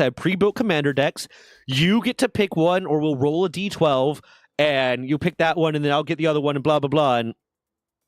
And I'd still be like, listen, and that way it's fair. It's like, okay, cool. Here's the thing. You still know all of these decks better than I do. So you know what my deck is capable of, and I don't. And also, I don't want to play this. It's too... I enjoyed it when I was younger, before I'd play it with my brother, but my brother was 4 years older than me, so he was able to, like... He had a job and was able to get more cards and blah, blah, blah. And I very quickly stopped enjoying it because, like, people take it so fucking seriously. Oh, yeah. Big time serious. Anyway, take care and enjoy the rest of your stream. I'm going to go do stuff. Okay, I miss you already. Goodbye. Love you. Yeah, I played a little bit of Magic competitively, and it got to the point where it was just like it was like conditioning to Yeah. play at like at a higher level of game. And I was like, that's just not the way I enjoy it. I like making weird off meta decks to fuck all the people Yeah. who try too hard. I I am the person that does it out of spite. yeah. Like you come up with milling not as a winning strategy, but because you think it's funny. Yeah. Well, I mean, I don't play milling because I think that's almost cancerous. Yeah, it's it's that level. Like, there's a lot of games I play on like StarCraft and stuff, where like Direct Strike on StarCraft I play a lot. But there's like strategies that are like, this is not a strategy that proves you have skill. This is just a strategy that's taking advantage of like the balance of the game. It's like one of the strategies in Direct Strike, if you're Abathur, is to just mass a fuck ton of swarm hosts, because they are constantly producing little mini units, so you can never get to them to kill them. Since you don't control your things, the AI controls your units. Your AI is going to be distracted with the little tiny locust instead of going after the swarm host, and then they just start to mass up and mass up and mass up. And it's like that. Is that a smart strategy in the sense that you're going to win? Yes. Is that a smart strategy in the sense that you looked at what the enemy had? We should play a StarCraft round against each other and just do like mouse only, because I'm not good. I enjoy playing it, but I am not good. I have not played like ladder in like a decade, at least in more than a decade. I'm 31 now. I've not played ladder in yeah, I've not played ladder in 15 years. But like yeah, I enjoy it well enough. Yeah, no, definitely. I'd be down for some time. Or like I could get you into some of the arcade games that I play, the StarCraft arcade. Yeah, like Direct Strike and some of the other ones that I play. I like co-op a lot. I'm really, really good at co-op. I haven't really played co-op too much. I played co-op's the fun to experience it, and then I pretty much kind of left it be. It's pretty fun. My big issue with it at this point is just the fact that Blizzard announced that they're no longer like supporting new content for StarCraft 2. Yeah. So there's like nothing new being added. There's no new maps.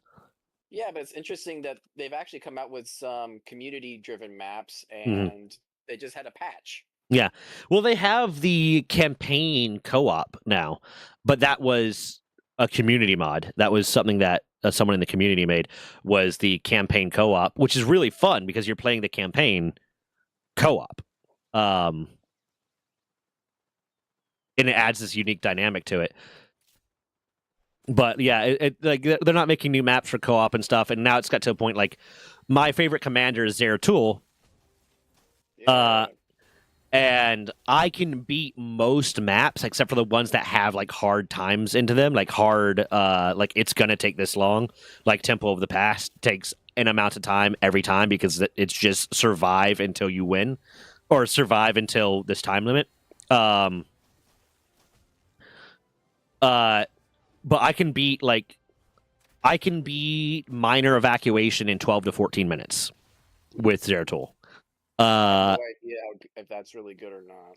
The average like assumption for how long maps are going to take is like 20 minutes. Yeah, so it's yeah. And Zeratul just works for it really well. I can beat Dead of Night in like 16 minutes. With Zeratul. I've recently started playing Stukov just to level them up again because they had introduced the prestiges. But they're not adding any new content, so it kind of becomes a situation where I'll play a lot of co-op for a while, but since it's always against the AI, and the AI is going to act predictably every time, it becomes you just get really good at a pattern. Yeah, and that's kind of what it is, even on the high level ladder, is that they know the timings, they know the builds, yeah, they know what their opponent's going to do, more or less potentially. They'll send someone over to check on them and see what exactly their build is, but most of the time they have a pretty good idea, except for cheeses. Like that's when the game gets interesting, when people like do like weird cheeses like bunker rushes or cannon rush, which is cancerous. I watch a lot of, and he's taking a break right now. He's going to be moving to new content, but I watch a lot of Giant Grant games. Because he just does the weirdest, most unique fucking challenge runs of StarCraft. And I think it's really fun. Like he did StarCraft as a pacifist, where he only kills things that are required to be killed to progress the campaign. He did Zealots only, Zerglings only, Marines only. He does a lot of stuff like that. It's really fun. But like I used to play ladder. Like when I was 16, 17 years old, I played ladder we played 3-person ladder with me, my brother, and my brother's best friend. And me and my brother would play Protoss because I like Protoss. I want to get not Tal'Darim, Dalim tattoo, the Protoss tattoo at some point. With the symbol? Yeah. I want to get that tattooed at some point. I don't know where. But me and my brother would play Protoss, and his friend would play Terran, and we had a specific build order. We figured out how to do a Zealot rush. Mm-hmm. So we would do a Protoss rush essentially, and it would be me and my brother doing the offense, and then his best friend would be on defense. He'd produce a lot of Marines and react to whoever attacked us, kind of thing. And we got really good at it, but it was a situation where we knew within 5 minutes whether or not we won. Because if the Zealot rush failed, we would just leave. We'd leave and requeue. Or if something happened and we realized, okay, this isn't going to work, we'd leave and requeue. Because the way that game works at a competitive level is you know pretty quickly whether or not you won, and it's not worth it wasting the time. Especially since like it wasn't like now at the very high level, it's worth it wasting the time because you can kind of learn new tricks and like, okay, how do I respond to this and blah blah blah. But we weren't at that level. We were just doing an exact pattern repetitively, and it was working well. We'd win like 66% of the games. We'd win 2 out of 3 times. And that's also something like when you're talking about gaming and game balance and shit like that, it's always weird to me and a bit egotistical to me when people want to bitch about like this game's not balanced right. I'm losing half the time. This game isn't balanced right. I'm like, no, if you're losing 50% of the time, that game is balanced perfectly. If you are not winning half of the time, that is a perfectly balanced game. Because that means that it is, if you were winning 80% of the time, the game's not balanced because why are you able to beat everyone else? Now, like if you're like a top level player kind of thing, then yeah, you're going to win more often than not. But when I see like a 50-50 win spread for myself, I'm like, that means I'm winning half the time. That means they're winning half the time. That means this game is balanced well. It's not coming down to stupid cheese or rock, paper, scissors or shit like that. And that's another thing with like some RTS games and some shit like that, is it really does come like Direct Strike, unfortunately, one of the arcade games I play a lot. There are times when I'm playing it and I do 3v3 commanders. When I'm playing it and I see who my enemy is, who the enemy from my wave is, and I message my team like, this is not a matchup I can beat. I'm out. And luckily the way that the game works is if a player leaves, it doesn't leave you with a blank spot. It's your wave spawns every 60 seconds, and it goes against your enemy wave that spawns every 60 seconds. So if one player on your team leaves, now your wave is spawning every 40 seconds instead. So it's still balanced out. Like it's not like there's just a missing wave. So you're not like screwing your team over by leaving as much. It does throw off the balance a little bit, but not in a way that you can't respond to. It's just now you're 2 people trying to respond to 3 people, and they're 3 people trying to respond to 2 people. Yeah, I think the coolest thing about StarCraft, especially growing up with it, was that's kind of what got me to trying to do character voices more. Because the iconic sounds, the voice, like every time you clicked a unit, it had such a unique experience. Patrick Seitz, or what the fuck is his name? The guy that voices everything. Patrick Seitz, who is just such a prolific voice actor. But I discovered him because he voices a lot of things in Blizzard. But he also voices a lot of things in anime. Like he is Keith Shadis in Attack on Titan. But then he's like so many of the most iconic voices in Blizzard. It helped me get into like the concept of game design a lot because I played Warcraft: The Frozen Throne and I fucked around with their map editor hard. What's up, Venom? Venom. Let's see. He's in My Hero Academia apparently. Who is he in My Hero? Really? I didn't know he was a My Hero. That's crazy. Patrick Seitz is in so much, man. How many voices did he do for StarCraft? He's Endeavor in My Hero. I Okay. know he's Tychus Finley, I believe. I think he's not Zeratul, but he's one of the fucking Protoss. Hold on, let me look up Patrick Seitz Blizzard because that'll be Patrick Seitz StarCraft because that'll be easier to just get his specific StarCraft voices. He's Artanis. He's Artanis. Oh. The true form of Emil Narud. He's he's Garrosh Hellscream. He was the replacement for Arthas Menethil. I'm pretty sure he's Tychus, isn't he? Who's his Tychus? I think he does a lot more, but okay, Patrick Seitz. Wow. In Warcraft, he does Rage, Winterchill, Arthas Menethil, Rush, Hellscream, Novus the Summoner, Raj, Cho'Gall, John Duke, Fing the Accursed, Iron Khan, Skyle the Trapper, Echoes of Arthas Menethil, High Inquisitor Comorodon, Kathra Natir, Lord Korthris, Agent Smith, High General Rakish, Tapardos, Ancient Guide, Tapardos the Fallen, Drakthir, Tuskar, Eranog. Yeah, he's just a prolific voice actor. I feel like I've heard who voices Tychus Finley then? Because I could have sworn it was Patrick Seitz. Neil Kaplan, that's the other one I'm thinking of. Neil Kaplan also does a lot of really cool voices. I'm not super into voice actors, but there's a few of them I'm like, yeah, I love everything you do. I like everything you do is amazing, and you should be proud. Neil Kaplan is the other big one that I'm thinking of. Yeah. I think Neil Kaplan might also be one of the voices of one of the yeah, he's Madara. Neil Kaplan's Madara. In Naruto. Which is always really neat when you're watching like an anime or something and you like recognize the voice as like, oh, it's also this character, but also it throws you off sometimes because there's like Kyle Crane in Dying Light is voiced by Legacy. So the same person that voices Legacy. So when like I got Dez into playing Dying Light and she heard the guy talk, she was me, is that Legacy? And could not get into it because all she could hear is Legacy. Let's see. Neil Kaplan is who else is he? He does Madara. He's the one that does the very, very. That's why I got it confused. I was thinking Patrick Seitz was the deep voice one. Patrick Seitz is not the deep voice one.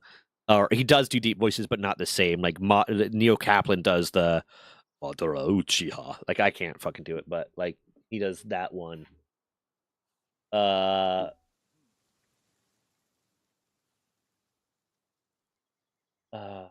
is he in God of War? Hold on.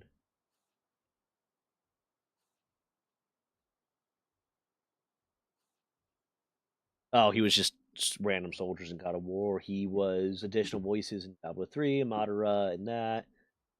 He does a lot of additional voices work too, which annoys me.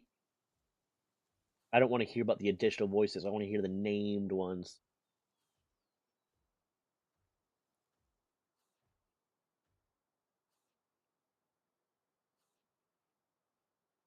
And then Matt Mercer, man. Matt Mercer's voice is fucking everything. Yeah.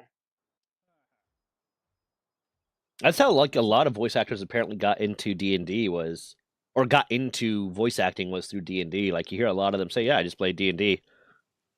Yeah, a lot of my players have been voice actors or actors in general. I have a friend who's a voice actress. She's not like into or D&D as far as I know, but yeah, she's done some like paid work for like YouTube series and stuff. That's cool. Yeah. Oh god. I want to say Matt Mercer was another one of the Madara voices in Naruto, but I do not remember. He was Yamato. That's right. He was Pain. Matt Mercer voiced Pain in Naruto. Really? I did Yeah, not know. yeah.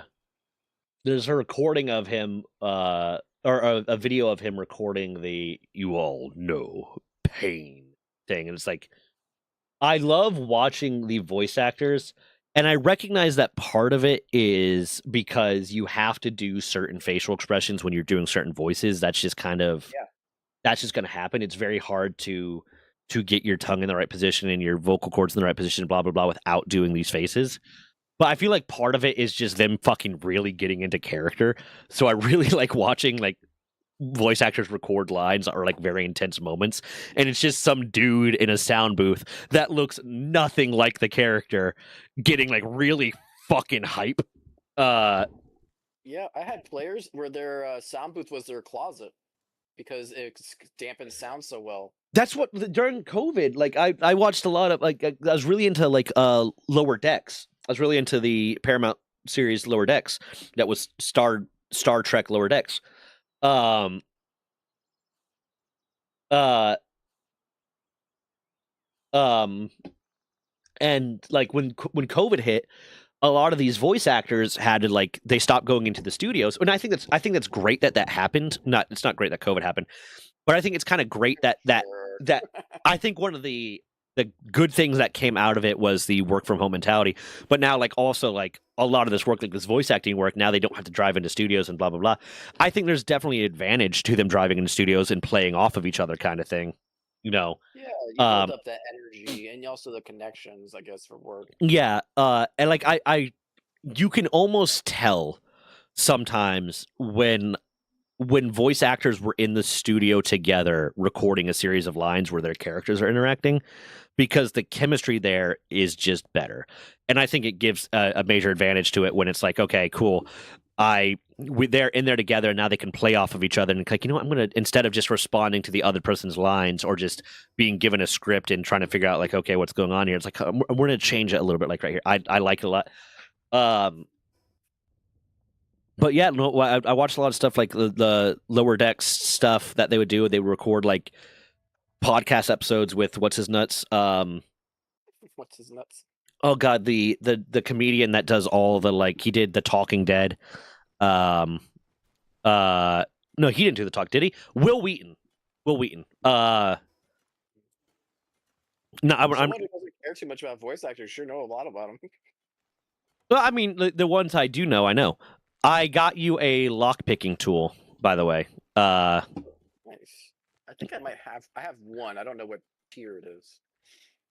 Yeah. But like a lot of them were talking about, yeah, COVID hit and we had to figure it out. So like you got these professional voice actors. I was like, yeah, I just set up like a microphone in my closet and then covered myself in blankets. Like that works. That works perfectly fine. That's exactly what yeah, I was about to say, yeah, that's exactly what MatPat was doing for a while. And like if you look at some of my early shorts and stuff when I was streaming in my fucking Are you coming out of the closet? well, no, I was streaming in my living room, and my living room is big and open. Like, there's so much echo, the sound quality is so bad. But yeah, no, it makes sense. Recording closet. Yeah, so I fucked up, and it made me pick up both of them at the same time, and won't let me drop one for you. So we're gonna need nails. It's fine. I think I have one. Okay. It the blue? Is it blue level 1 V1? Yes. Yeah, I have that one. Okay. I didn't have enough to make another one before. Sam Witwer as Darth Maul is just amazing. Yeah, I love when he was. What was the game that he did recordings for where he is playing the Sith guy, not Darth Maul.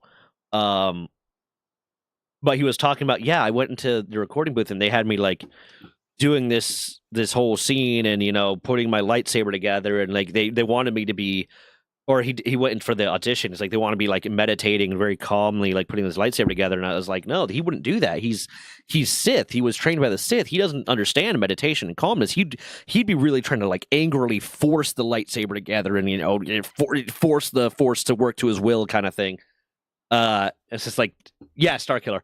And she's like, dude, like that it's the same when you get people like Henry Cavill or Sam Whittier to like, It makes me so sad they took him off The Witcher. yeah. Well, they took him off because at the same point I was about to make, when you have people like this that are invested in the property, they're gonna do a really good job and they're gonna really like make the fans happy.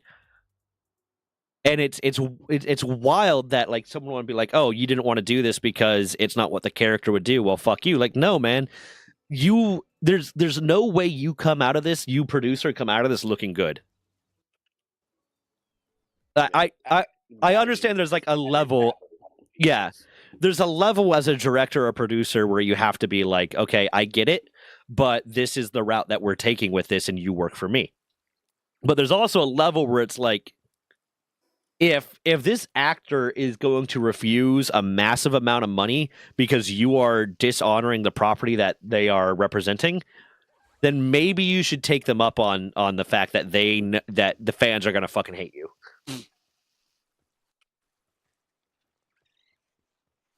Yeah, when you get a nerd, you know it's going to be good. Yeah. I'm still mad at Henry Cavill, though. For what? For being a buff nerd. What's wrong with being a buff nerd? He set a standard in the public eye. The world now knows that that there are buff nerds out there. So now me being a buff nerd is not special. Me being an athletic buff nerd is nothing special. That's just an expectation. It's bullshit. I think you're getting a little full of yourself there, Zach. Oh, I'm nowhere near Henry Cavill level, and that makes it worse. If I was at Henry Cavill level, then I wouldn't be as mad about it. But now it's like Henry Cavill's level, you wouldn't have a belly button. And then if he Nwadaway, he works for College Humor Dropout. Someone else. He's just a huge dude, massive fucking dude, one of the biggest nerds you'll ever meet. And it's like, this is bullshit. No, it's great. We need more buff nerds so people are more afraid to make nerds feel shitty for their things. You know? Yeah, it's like listen, yeah, I might be the skinny little twink nerd, but my buddy over there will rip you to shreds. Yeah. Yeah. Yeah, there you go. And you know what? Back when we were younger too, you know, people always made fun of people who were nerds. Oh, you you watch anime? Yeah. Oh, you do this? Oh, and I was like, yeah, so what was that a problem? I'm happy for like the fact that like that's not becoming a problem anymore and people are being more accepted. But there is a part of me that does still get annoyed when I have specifically people I know that were dicks to me for being a nerd going on Facebook and being like, yeah, I always love this stuff. Then why were you a fucking cunt? Why were you such a piece of shit to me? How dare you? But also, like, you know, it's part of that's just like, listen, we were 16 at the time and we're in our 30s now. Let it the fuck go. Well, part of that is they're assholes. Yeah. When they try to do the I was always such a nerd thing. No, the fuck you weren't. You cared so much about popularity and shit. You might have always liked these things, but you denied them about yourself and picked on people for them. So you weren't always a nerd. You have recently accepted your nerdiness. Don't co-opt my culture. Yeah. You know what's one of the things that bother me, and I've been seeing this in media too, when people are like, yeah, that was you. That was your past you. Move on, you know, to be the better version of yourself. I'm like, you were still a dick. Yeah. It does not forget the fact that you bullied someone or were a jerk to someone. Like, that's still something you did. Yeah. You should not move on from that and forget that happened. Yeah, there's like a level of like, okay, people can grow and people can whatever, but you can't deny the fact that you are someone that hurt people. And you could strive to be better, but you can't pretend that didn't happen. But at the same time, insult is people who are bullied is when the bully's like, I don't know what you're talking about. It's like, yeah, excuse me. I remember that happened in high school at one point. One of my neighbors I went to high school with had a bunch of the dudes I also went to high school with. This was like senior year. He had them over. And then they like came down to hang out with me. And by like my senior year, I was coming more out of my shell and I was getting like a little bit more accepted by different groups and blah, blah, blah, and all this different stuff. And one of them that I had known since middle school or since elementary school and had bullied me since elementary school. If something came up and they're like, you're pretty cool, Zach. I'm sorry some people are dicks to you, and like, but I don't think I ever bullied you or anything. I was like, no, you did. He's like, no, I didn't. I was like, no, you fucking did. You were a dick to me all the time. He's like, no. He's like, no, I was just joking around with you. It's like, I didn't find it funny. He's like, oh man, I'm sorry. And it was like he was very like genuinely like, because to him it was just like, oh, this is just a good time, like everyone's laughing, but I wasn't fucking laughing. So there's that level of like, okay, there is some truth to the fact that these guys don't always know that they are being bullies and they're being dicks, because to them it's like everyone's laughing, they're laughing at your expense, but they don't remember that part. And there's like a level of like, okay, like if you're 30 and you had some dude that casually bullied you when you're 16, and then you meet them when you're 30, and then you are immediately like an asshole to them because they bullied you, give them a chance to be better. Like, you have to give people a chance to improve and be better, or it's just never going to happen. If people make mistakes in the past and like they're not made, there's like some mistakes are unforgivable, obviously, but they make mistakes in the past and they're making a strive to be better, and then you're just still treating them like they were 20 years ago, then you're punishing them for someone that they aren't anymore. But also, and you're just encouraging to not continue to be better, but also like recognize that you're kind of a piece of shit, or you were kind of a piece of shit, because like you said, not admitting to that, not owning that up, is a disservice and disrespectful to the people that you did hurt. Yeah. I have some. I had some I have some fucked up news. Last time we talked, I found out not too long ago. Um. So I don't know how else to say this. I found out my dad technically attempted to kill me, which is really fucked. Okay, what the fuck? Okay, what? Yeah. Like, did he want to have an abortion? Because you said technically attempted to kill you. Was it like, no. Okay. well, while we're doing this, do you want to take on Bushy while you're talking about this? Who the fuck is Bushy? He's level 23 fire guy. Yeah. Oh fuck, he's gonna be tough. I know Yeah. exactly who you're talking about. I don't have the fast travel there. Give me a second. Okay. Let me go get some arrows. But yeah, let's go talk about this traumatic story about how your father, who passed away like a year ago, tried to murder you 2 years ago at this point. It wasn't recent. When it happened, it was when I was younger. Yeah. Well, yeah. I hope not. I hope it wasn't recent. He's like, my plan's coming together. Son, can you please hand me that thing over there? And as you turn around, he like has a thing of like really intense morphine that he's trying to stick you with. Like, he's like, aha! I've been in immense pain saving up this morphine to kill you, motherfucker. Saving this for a rainy day. Yeah. How the fuck did I fall in this hole? One second, I'm waiting for my stamina to come back. Okay. I'm getting some more arrows for me. Yeah, we should be able to do it. I made a gun. I'm not gonna have anyone on. Well, here's the thing. I want to level up some of my weaker pals that I'm going to be using for combat, so I want to have them on me. But I'm ready to cut and run at like any moment with this. I think we should do okay. The problem is his eye attack, which is literally has like an iframe in it. Yeah. I'm having Ramclaw make some arrows for me. But okay, yeah, no, your dad wanted to murder you. Go on. Yeah, it's a weird thing to explain, because it took me a while to figure out, because I trusted my dad, and that's where this story goes wrong. You whatted your dad? You trusted your dad. Okay. I trusted my dad. Yeah, okay. Because if there's one thing, even if my dad and I didn't get along very well, he was very prideful. And he knew a lot about taking care of things and fixing things. And so I had just gotten back from my time in Utah, which was strange to be first off. Adventures with Mormons. Yeah, it wasn't exactly. That's a different story. Okay. And I had come back to Miami, and I was like, I need to save money. I'm gonna do my breaks myself. Okay. Okay, so I was like, my childhood home has a nice garage. I'm like, I'll do it there. And I told my dad, hey, Dad, can I come by? Because at the time, him and my mom were kind of living at different places, but we're kind of together. It's weird. But I came by and I was like, "Yeah, Dad, I got my brakes. I'm gonna go ahead and get started." He's like, "Oh, can I help you?"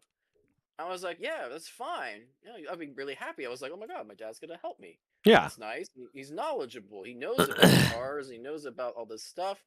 So we're working on the car, and we finishing up, and he tells me, "Hey, just so you know, brakes on a car that are new, they're soft at first. They'll take a while to kick in." And I'm like, "Really? I've never known that. This is my first time doing my brakes and the first time I've ever done this." So my dad's knowledgeable. That is not how brakes work at all. As Okay. soon as you replace brakes and once they're done, they stop. They stop better than they ever did. Yeah. So I'm driving down the highway going 70 miles an hour when I have to come skidding to a stop. And by eventually, I do actually get into an accident because my car will not stop. My dad had taken the brake line fluid, the thing that keeps the pressure to the brakes, and loosened it to allow me to put the brake pads on. And he didn't put it back on purpose. This, like I said, this is someone who takes pride in knowing what they're doing. So that means 100% he knew that what he was doing with these brakes. Okay. Okay. So, yeah. Yeah, fucked as hell.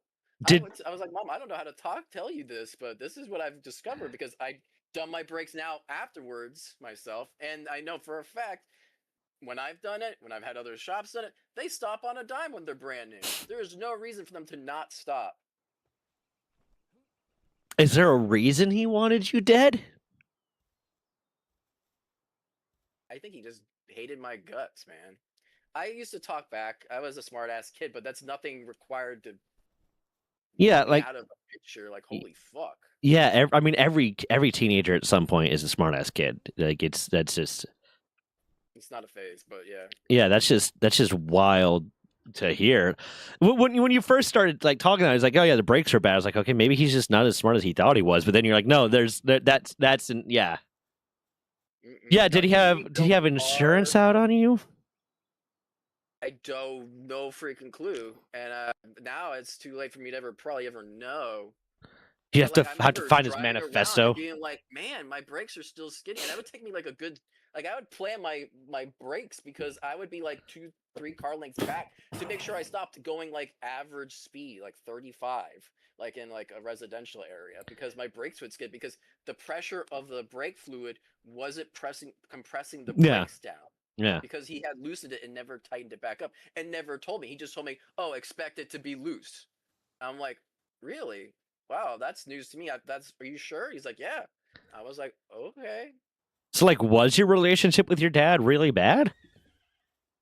Yeah, it was pretty bad, but I never thought he would go that far. Yeah, I figured you were close to your dad just because how much it was affecting you when he died, and I have such an ability to just like not give a shit about people that like if I had that sort of relationship with my parents, I'd probably be like not, I wouldn't really care too much, which is a fucked up thing to say, but like I just As this was before I made more of an effort to spend time with my dad. mm, And I came to the terms that I couldn't stand being his son, but I wanted to be his friend. yeah, you wanted him And in your that's life, but yeah, yeah. And okay, so that's where our friendship kind of went to. But yeah, no, he was just a dick. He hurt a lot of people. One time, the last trip I had with him, we went to Sanibel, hmm right? Which is a beautiful island, and you pick up seashells. It's something simple. We could go on a car ride from Miami. And yeah, I knew my dad couldn't handle really going in airplanes, and he was getting older. I could tell that his health was not good. I could tell just because the way you can tell when someone's health's really declining, you can see it in their legs. yeah, When their legs look like the skin is like dry and like the muscles are thin, that's when you can tell like the body's starting to give out. And so I had a feeling this would probably be the last trip. I don't know why. I just knew that. And my mom has a messed up disc in her neck from a past car accident where she yeah, got like really bad whiplash. My dad knows this.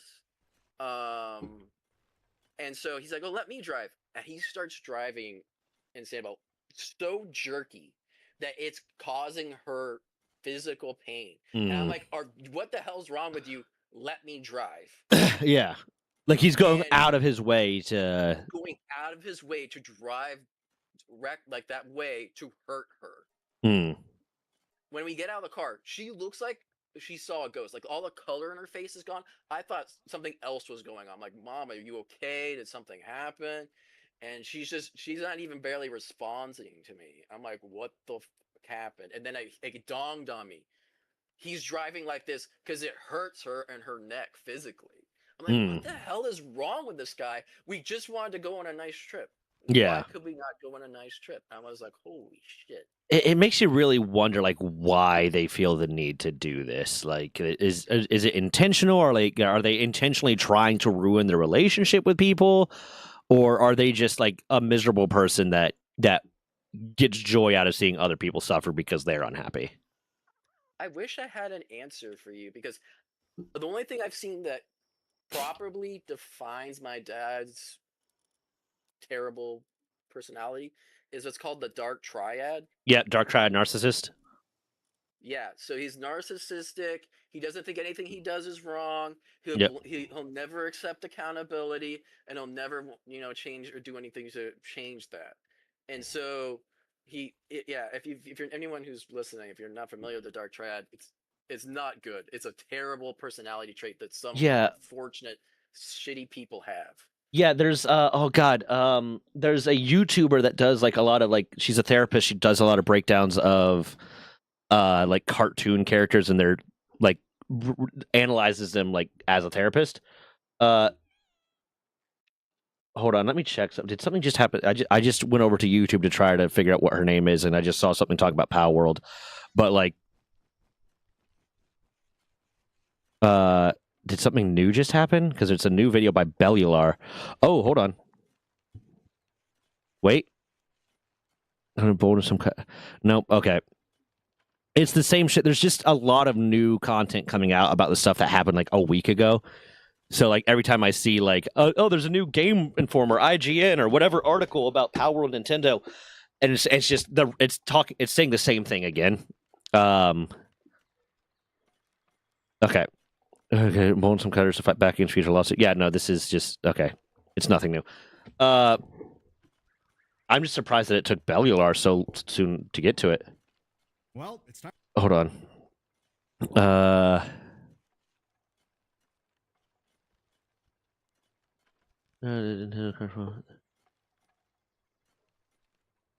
Yeah, no, it's okay. It's nothing new. It's literally just.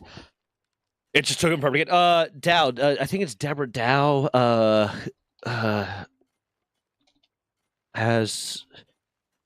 Has been hotel. Georgia Dow. Georgia Dow does a lot of that. She's a therapist. She analyzes a lot of like cartoons and show characters and breaks them down from like her experience as a therapist kind of thing.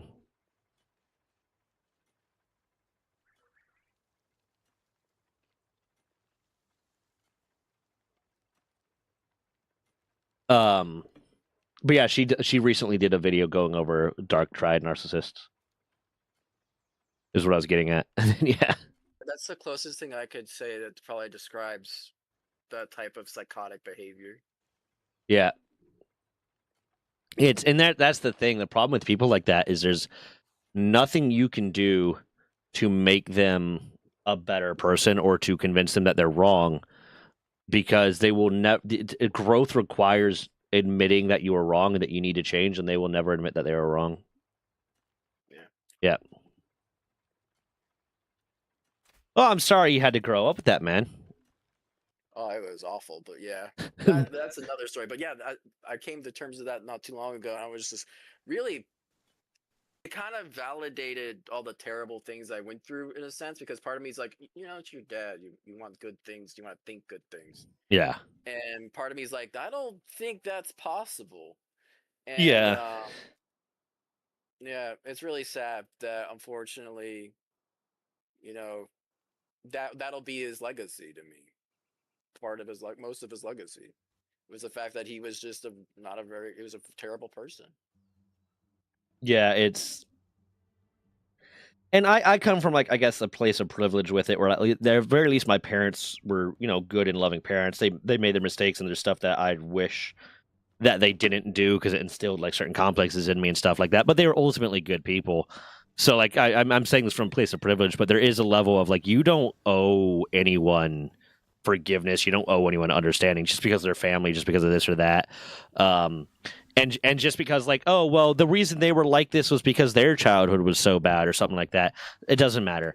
You can understand that that's the case and understand them as a person because of it. It doesn't mean you owe them forgiveness, and it doesn't mean that it minimizes or changes the fact that they hurt you. Yeah, it is. Okay, you ready for Bushy? Oh yeah, I'm sorry. I had working over at the base. Yeah, Bushy over here. Yeah, I got the fast shot. Oh, wait, let me put the pal away. Which pal are you bringing? I'm bringing 4 of them because I want to get them some levels. I actually have a good pal for this, which is the last one we got. Gillette. Yeah. What do you have for I could Gillette? use What was yours? he's Oh yeah, Godfin. you got but he's only level the Godfin. 17. That's perfect. Water. Yeah, I could try. I mean, he might be good even. He muted. Did I mute? Oh yeah, I did mute. Yeah, no, I can. Let me change out his power shot to another water ability. He's my Gillette is only level 15, so I'm a little bit worried about using him, but I can always change him out. I'll bring you a wait. I can bring you a XP scroll thing. Ooh, yeah. Well, actually, I have some on me. I have some training manuals on me. Hold on. Yeah, tell me if you need any more. I can bring him. No, okay, no, he's good. He's level 19 now. Nice. Let's go. Let me real quick get another skill fruit so I can give another water ability to him. Okay. To make it a little bit easier. Yep. After we do this, though, I'll probably have to wrap it up. Oh, okay. I timed out. Okay. You got timed out? Yeah. What do you mean you got timed out? Of the server. I'll rejoin. Oh shit. Fucking Miles said in reference to the Dark Triad Narcissist, I thought that was called the Deathly Hollows. Like, okay. Okay. And then, at a car that brake lines were fucked, there's a small garage at like 15 kilometers from my house. I left the garage, the brake fluid was full. I arrived home, everything was gone. Lovely. Jesus. Yeah. Okay. Okay, let's see if this goes well for us. The leveling is so much harder when we can't capture pals. Yeah, but you know, it just takes more grinding. Yeah.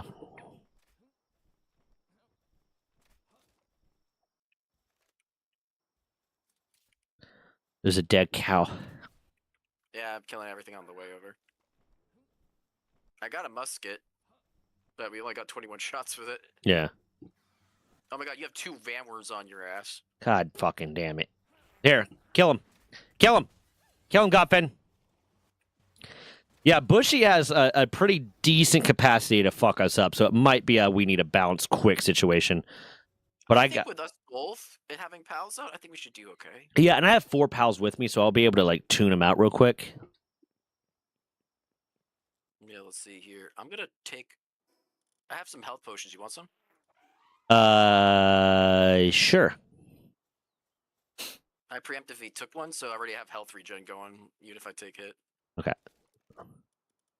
I've been trying to build them up for when we go do the. Is there a way to add this to like a quick? I wish. Like that seems yeah. A hotbar, yeah. No, there is no hotbar for it. Fuck. Let's see. All right, ready? Yep. Let's go. Doink. Let's do this. Jesus. Spawn in. He's already attacking us. What the fuck? Oh my god. Okay. That was.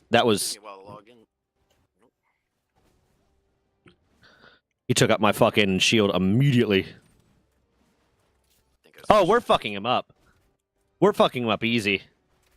Yeah, he ain't got shit on us. Yeah, I think we got this. This is easy now. Although my shield is not recovering. Heck, he just turned around and freaking shot me. Yeah, he took out my shield in one blast. Oh yeah, but he's fucked up. We got his ass. That was nothing. Nice. Ooh, I got a ring of freight. A ring of what? Oh, freight. No, I'm good. I have a defense pendant and an attack pendant right now. No, whoops, I muted myself again. I got a defense pendant and an attack pendant. I'm good. Yeah. I'll take the Ring of Freight then. Yeah. That goes with my I have a work speed one so far. I'm gonna go put that for the attack one I got. Nice. Piece of cake. We did it. I Fucked think it we up. could even what's What? the next one? What level was that? 23. Okay. Is there another one we could just knock out real fucking quick? We could do Bronze Cherry. Yeah, where's Bronze Cherry? Aqua Aqua is 30. South of Sweepa. Bronze Cherry is level 23. I think Fangalope. We could do Fangalope. I think Bronze Cherry Aqua actually is kind of a tough fight because that thing has a shit ton of No, HP. the regular Bronze Cherry is level 23. Oh yeah, and that's all the way. Oh, you're right. It's down south. Okay, I can go there. Okay. Yep. No. Like how they show like how long it takes to reload a black powder rifle, and like they don't even show the full process of what it would actually be like. Yeah.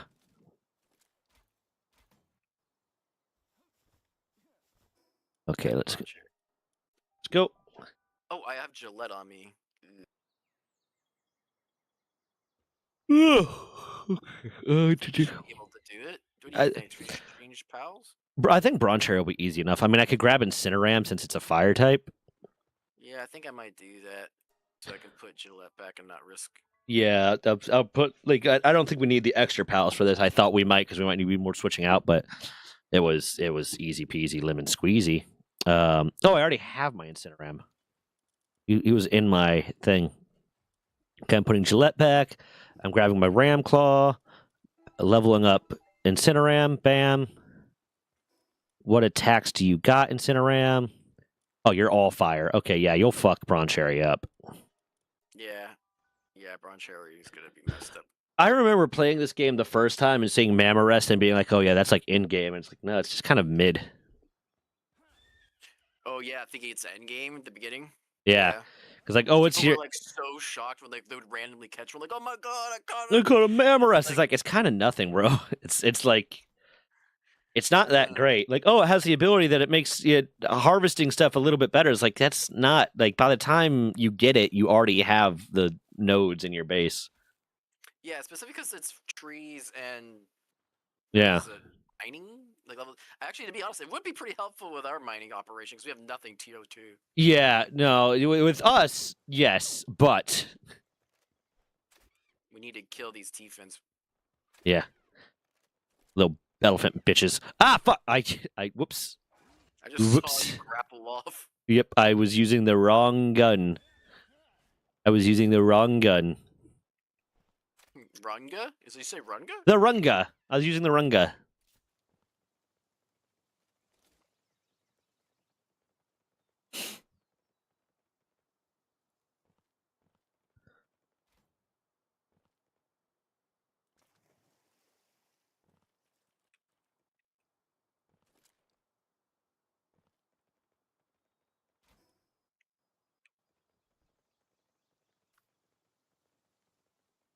Look at you and your damn Univolt. Yeah. It makes me happy. Having to leg it. It makes me happy. Oh, I'm a little hot right now. Oh, yeah. Oh, because you have Incineram out. Oh, yeah. Temperature. That's so stupid. Yes, I hate that to that degree. It's such a dumb little effect to have, but I have my heat resistant shirt, so I'm good. I just had to switch that out. I was about to say I don't remember this area being hot at all. No, it's all the Incineram. That I hate that. That is an unnecessary mechanic. At least it made sense to have things kind of like that, like an Ark Survival Evolve, because like you used it to keep eggs at the appropriate temperature. Yeah. Oh, you sounds like you carry him then. We got it. Grass of ring resistance +1. Nice. Not bad. That's a rare drop from that. Yeah. And we got the bounty token. That's what matters. That's true. Okay, man. You said you got to get out of here. Yeah, I gotta get something to eat. My stomach's been growling at me. Okay. Goodbye. I can't believe we still haven't had a raid. Next time, we're moving that other base, and we're gonna build a new base. Like, how the fuck have we not gotten a raid? I don't know. I feel like you at this point. Are you like messing with me? Do you like? Did you set it off? No, what the fuck? I just logged I just out. got DC. Yeah, Me your too. connection to the host has been lost. What the fuck? Well, Am I dropping frames right now? No, I'm not dropping frames. well, Okay, well that was perfect timing anyways. Okay. Well, see you, man. I need to yeah, man, decide take care. what I'm gonna play next to finish up stream. Okay. I know you don't have RV anymore. Yeah, I already beat it, and I'm not touching that for a while. I'm just saying. I think you would be a perfect person to play Witchfire. I would watch the shit out of that. What's Witchfire? It's the FPS that's like Dark Souls. Hmm. It's Maybe. like it's like Dark Souls themed, I should say, but it's an FPS roguelite that's like Dark Souls. It's just called early Witchfire? access, but Okay. it's really good. It's called Witchfire. Okay, I'll put it on my list. I'll think about it. Witchfire. Oh, this does actually look really cool. I see. I knew you would be like that. That's kind of. Well, I really liked Hunt Showdown. Yeah, I liked Hunt Showdown a lot too. This kind of is giving like a little bit of Hunt Showdown vibes. Yeah, exactly. Kind of does, and you can kind of customize your runs or your build as Yeah. you continue to play it. Even if you don't make it through your run, you just try again. Yeah. All right, Okay, dude, well, neat. take care. Have fun. Yeah, you too, brother. Ah.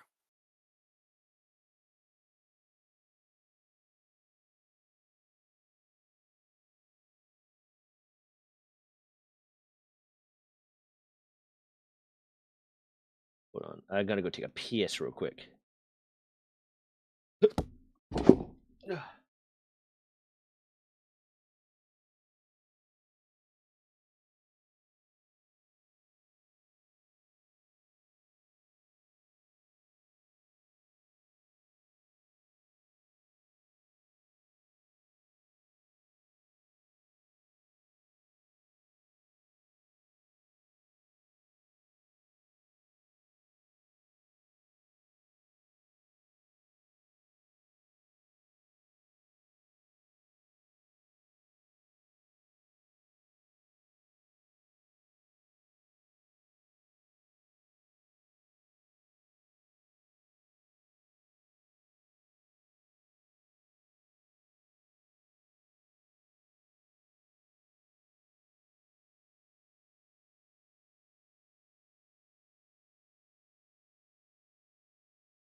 Okay.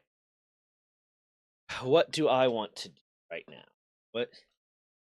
What do I need to add to the list or to the play? I want to get back onto the Minecraft server. I need to be like in the mood for that, and I just haven't been.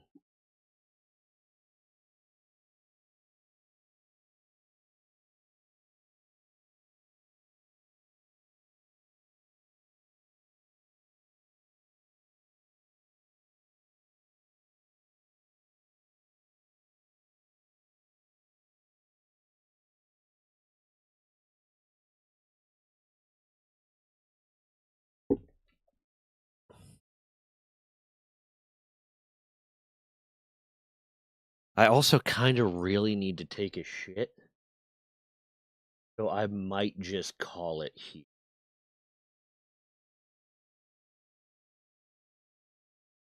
Dispatch is one of the games I do want to add to the list.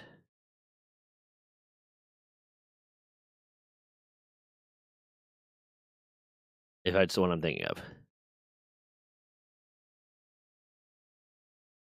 This is not the one I'm thinking of.